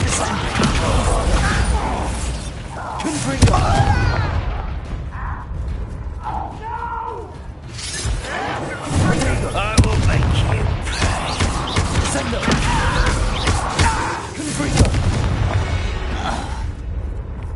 All of Ranrock's loyalists deserve the same fate. Nice work.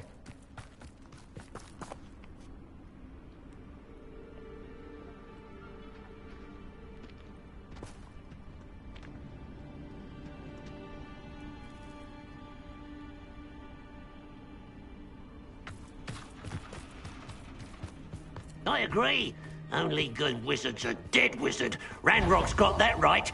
Send her. I've got to help him achieve his goals in that Ranrock will unite us.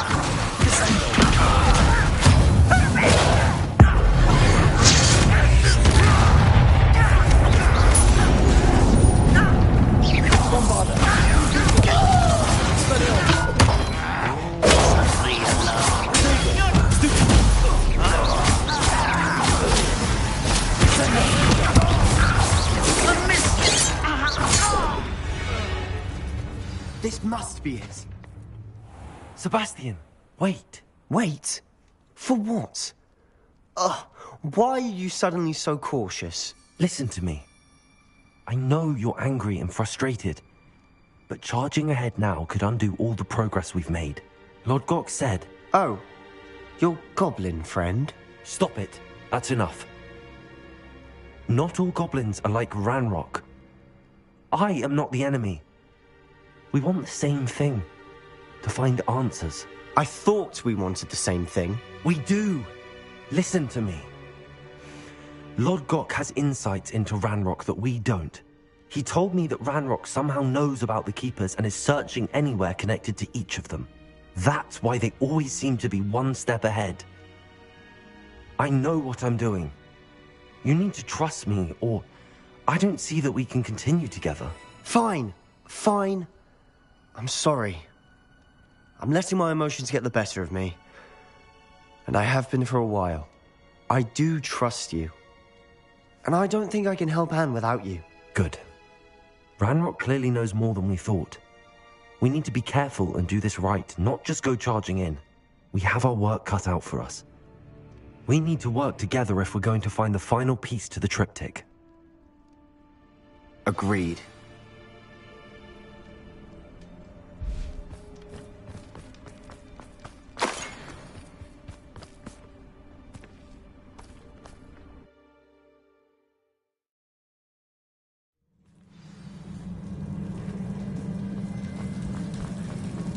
So far, so good.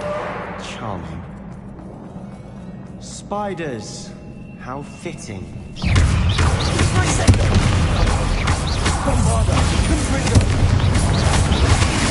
Expelliarmus!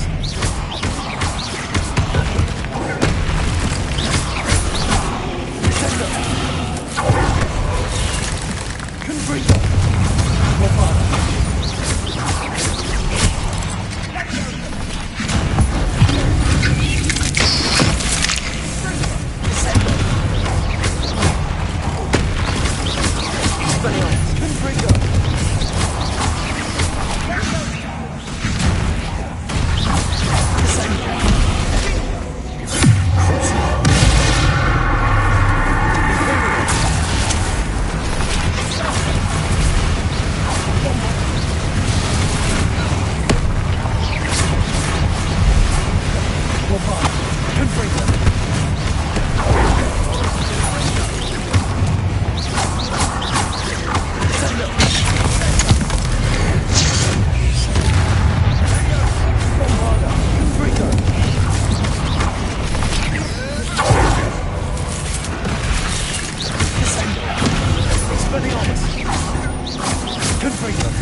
These spiders are determined to make a meal of us.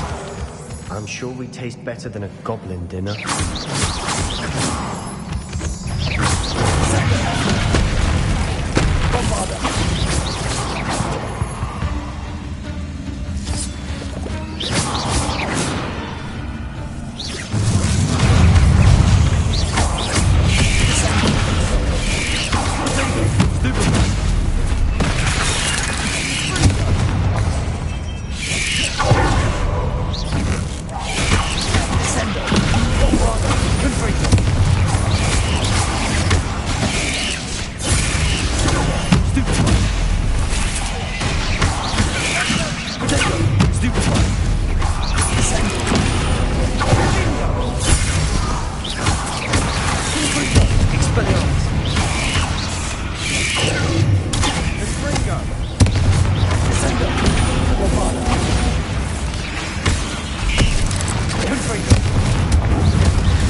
Annoying little beasts, aren't they? A staircase leading here. Whatever for? I don't think anyone's been here for ages. Confringo!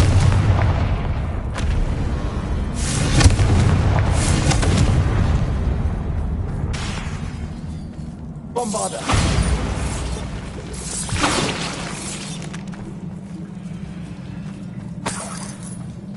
Look at this place. Not really my style. A bit much, if you ask me.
Can't have been the only challenge. Perhaps we should search for rooms.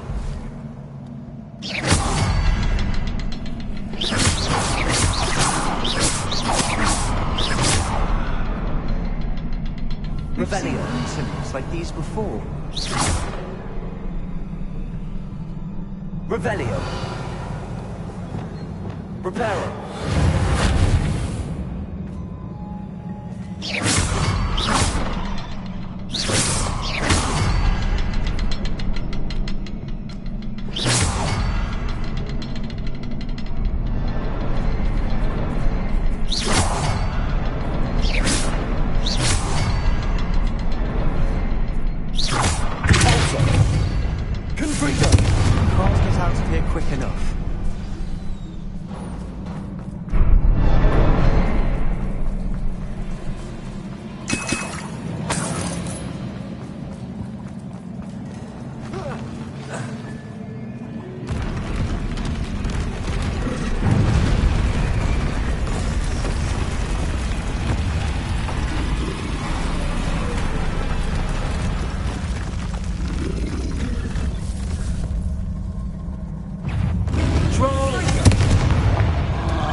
Trolls bring friends together.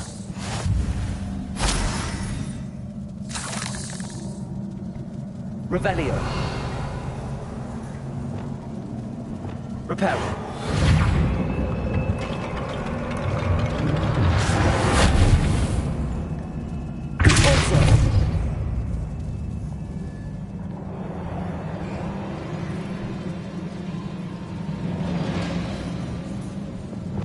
Revelio. That troll certainly made a mess of things. Debris everywhere.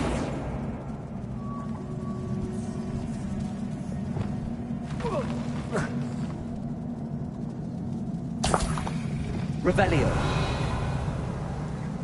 Accio. Reparo.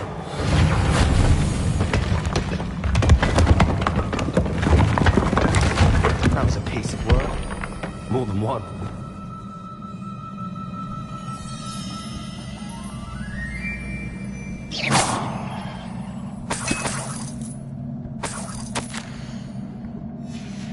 Did you find something? A journal entry. Isadora was here. We couldn't go high enough to reach that ledge if we tried. Arresto Revelio.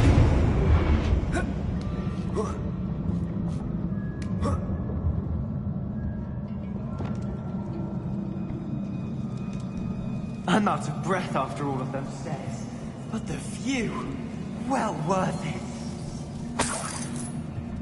Another barrier. I'm certain.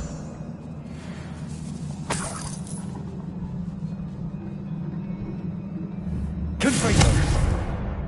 This can't be a dead end. Must be Revelio. another floor above us.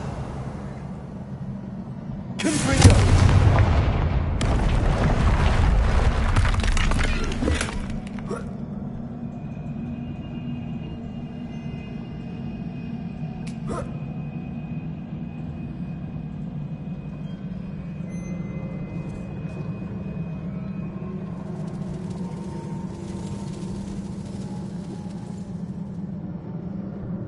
Revelio.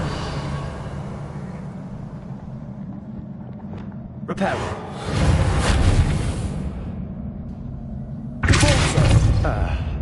Almost as good as if I'd done it myself. This place can't have belonged to only Isadora. But the triptych pointed us here.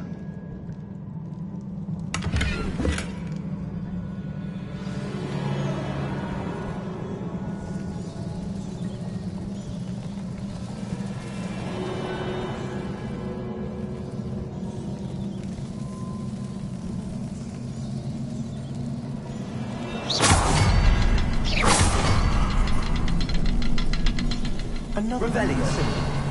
Feel as if I should be fluent in runic language by now.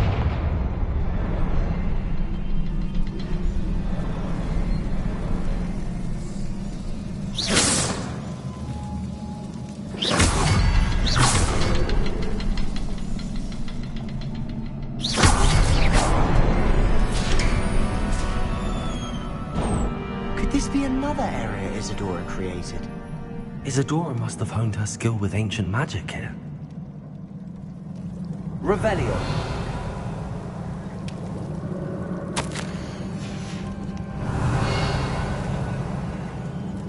I know from the memories I've seen that the Keepers and Isadora didn't see eye to eye on the use of ancient magic. I wish you could see one of her memories. The final canvas piece to the triptych. We've done it! Isadora should not have had to keep all this secret. I know from the memories I've seen that the Keepers and Isadora didn't see eye to eye on the use of ancient magic. But I don't understand why she seems to have gone to such great lengths to tell her story without their knowledge. I wish you could see one of her memories. So do I. Perhaps completing the triptych will shed more light on all of this.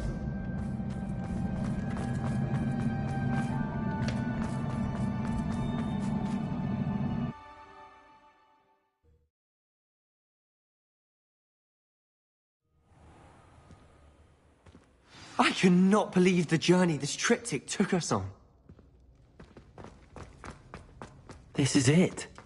Don't keep me in suspense. Go on, place it.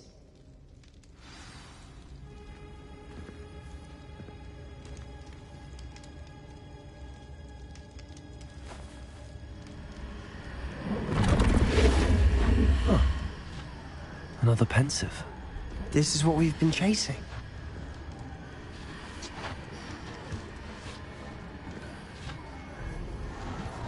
I wonder... What is it? Let's find out.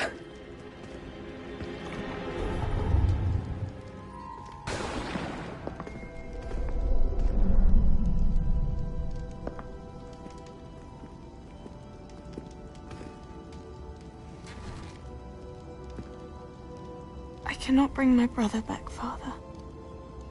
But I can give you peace.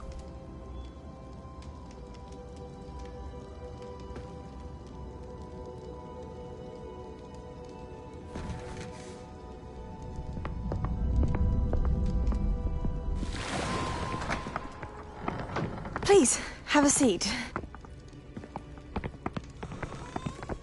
Isadora, we are all most intrigued to hear.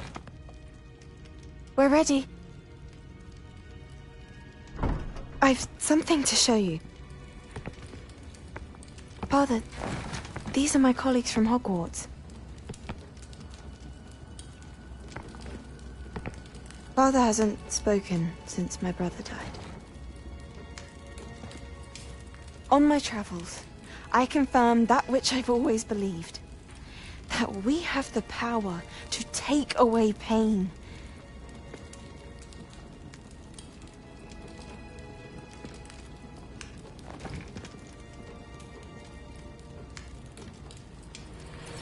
Isadora.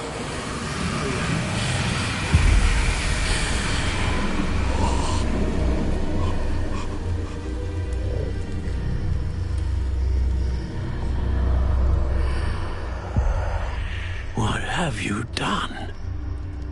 I took his pain.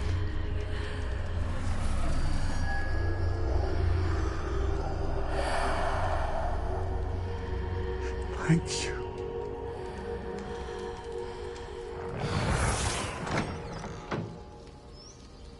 That worked? It did indeed.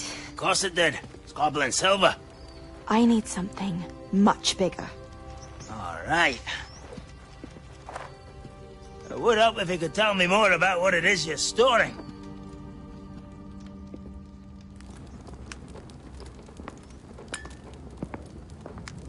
Magic. Left over from a spell I devised to remove pain, but if used correctly, its power can be used to do even more good. Why would you want to store such magic away? I only need to keep it safe until I can convince my colleagues of its worth. Magic like this unnerves some. Not everyone's ready to wield such power. Perhaps not. Someone will be.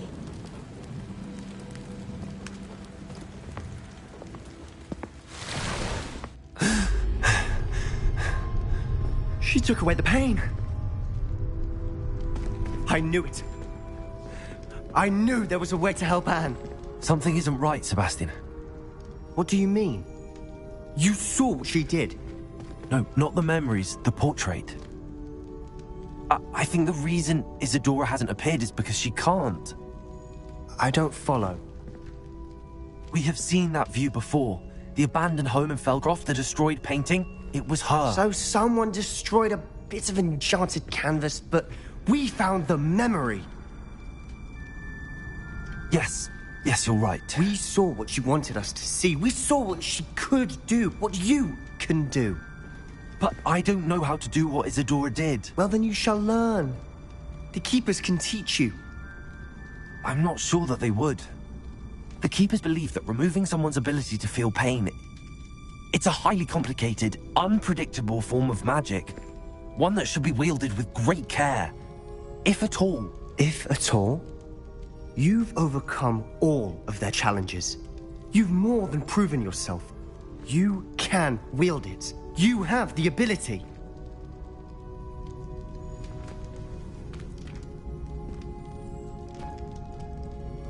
Please, talk to the Keepers. If not for me, then for Anne.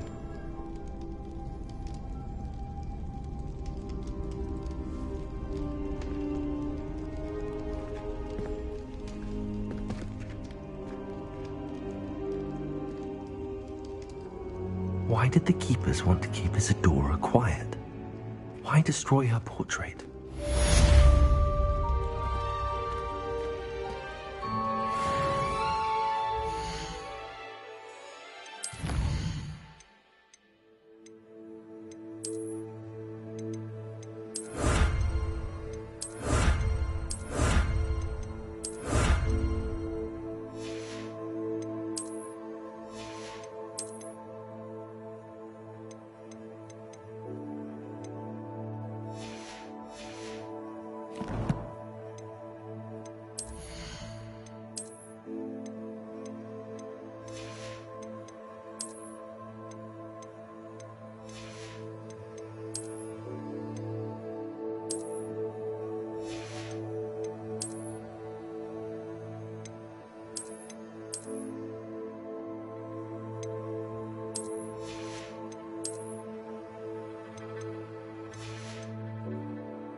It's like a place right out of a storybook.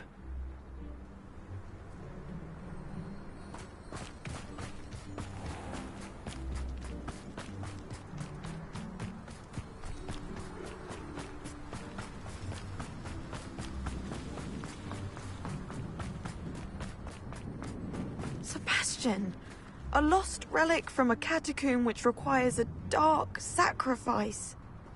I know how it sounds, but if this can help you, it's worth the risk. Does Ominis know about this?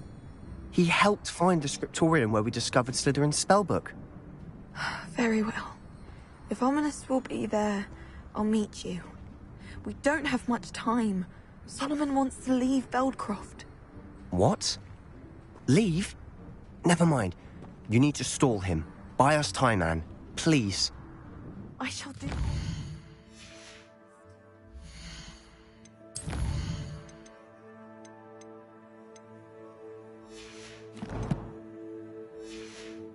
Be in touch.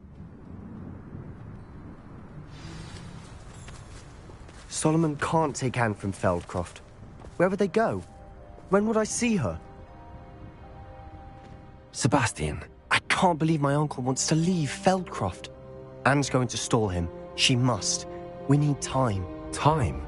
For what? I've learned more about the relic. I cross-referenced Slytherin's spellbook with everything in the library on relics and dark sacrifices. That's when I realized something. I believe the relic will only work inside the catacomb.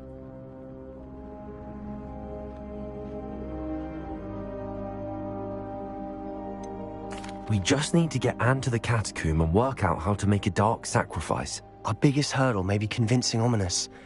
Anne will only give this a chance if he's on board. And we have to keep all of this from your uncle. If he goes to the headmaster, we could be expelled. Let me handle Ominous this time. As for my uncle, he's not an Auror anymore. What he doesn't know, well, won't hurt us.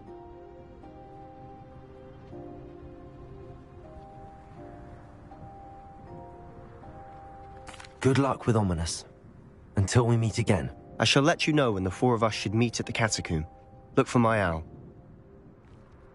See you soon.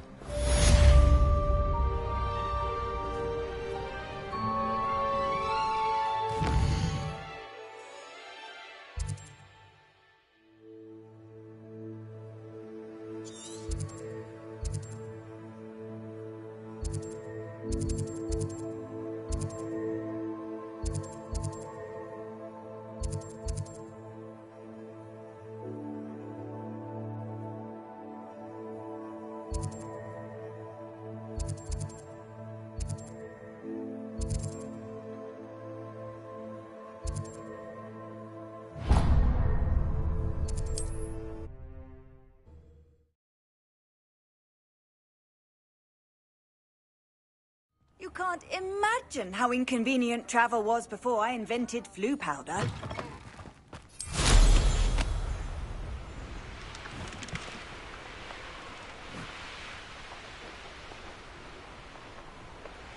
Revelio.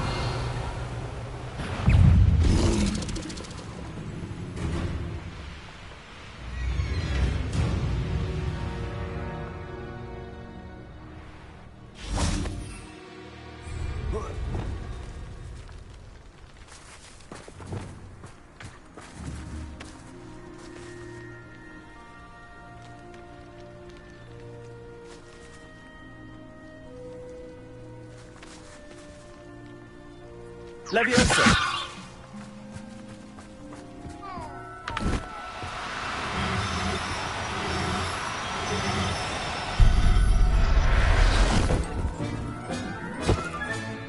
Professor Howard will never believe this.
What are you up to now?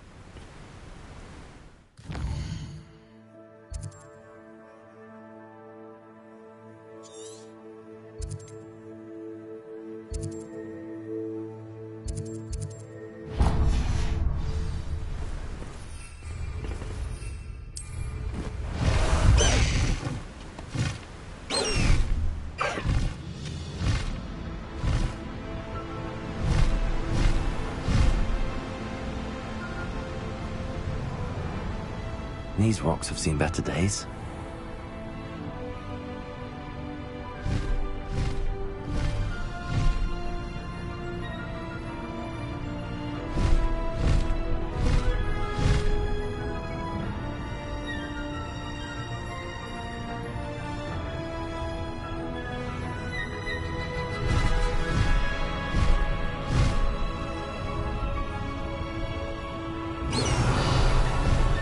Faster!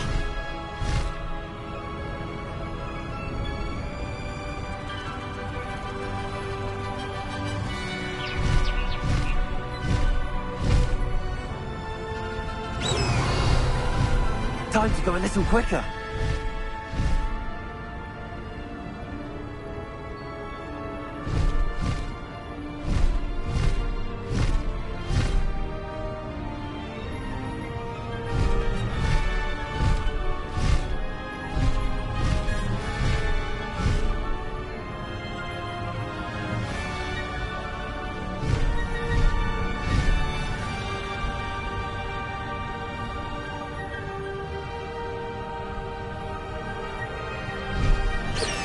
Would you please meet with me in the Great Hall? I have come upon a difficult time. I need a friend. Are you familiar with the hamlet of Irondale? It's south of the castle. I think the cave that Doran wanted us to find is near there. Leviosa! Could it be a Merlin trial?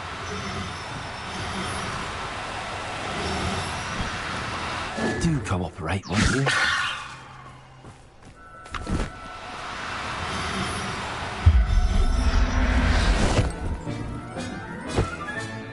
Settle yourself. I mean you no harm. Revelio.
Does it get any more cozy than Hogsmeade?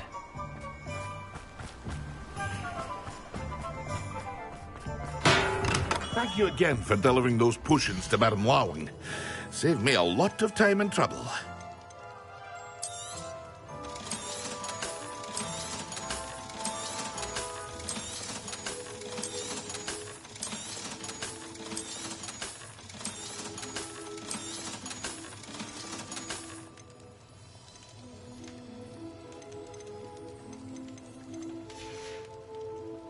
I hope to see you again.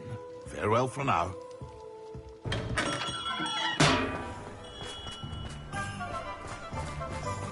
Don't you fret, Biscuit.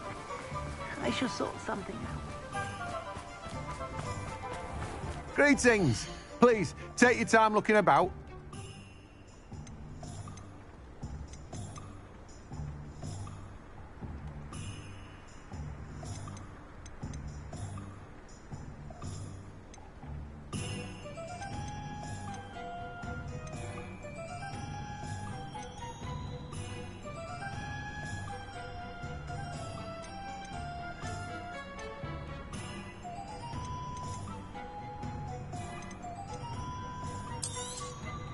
Now, you let me know if there's anything else I can help you with. No one can say I don't keep a stacked shelf.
Wingardium Leviosa.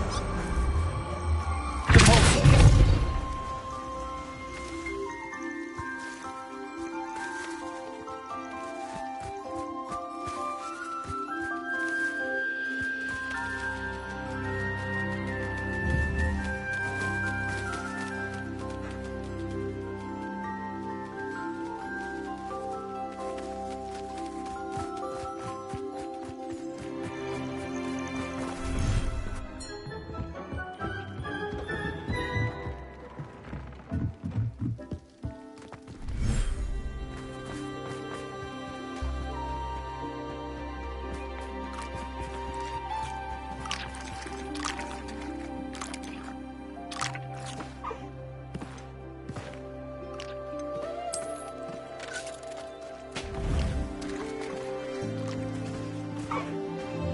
Accio. Wingardium Leviosa.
Wingardium Leviosa.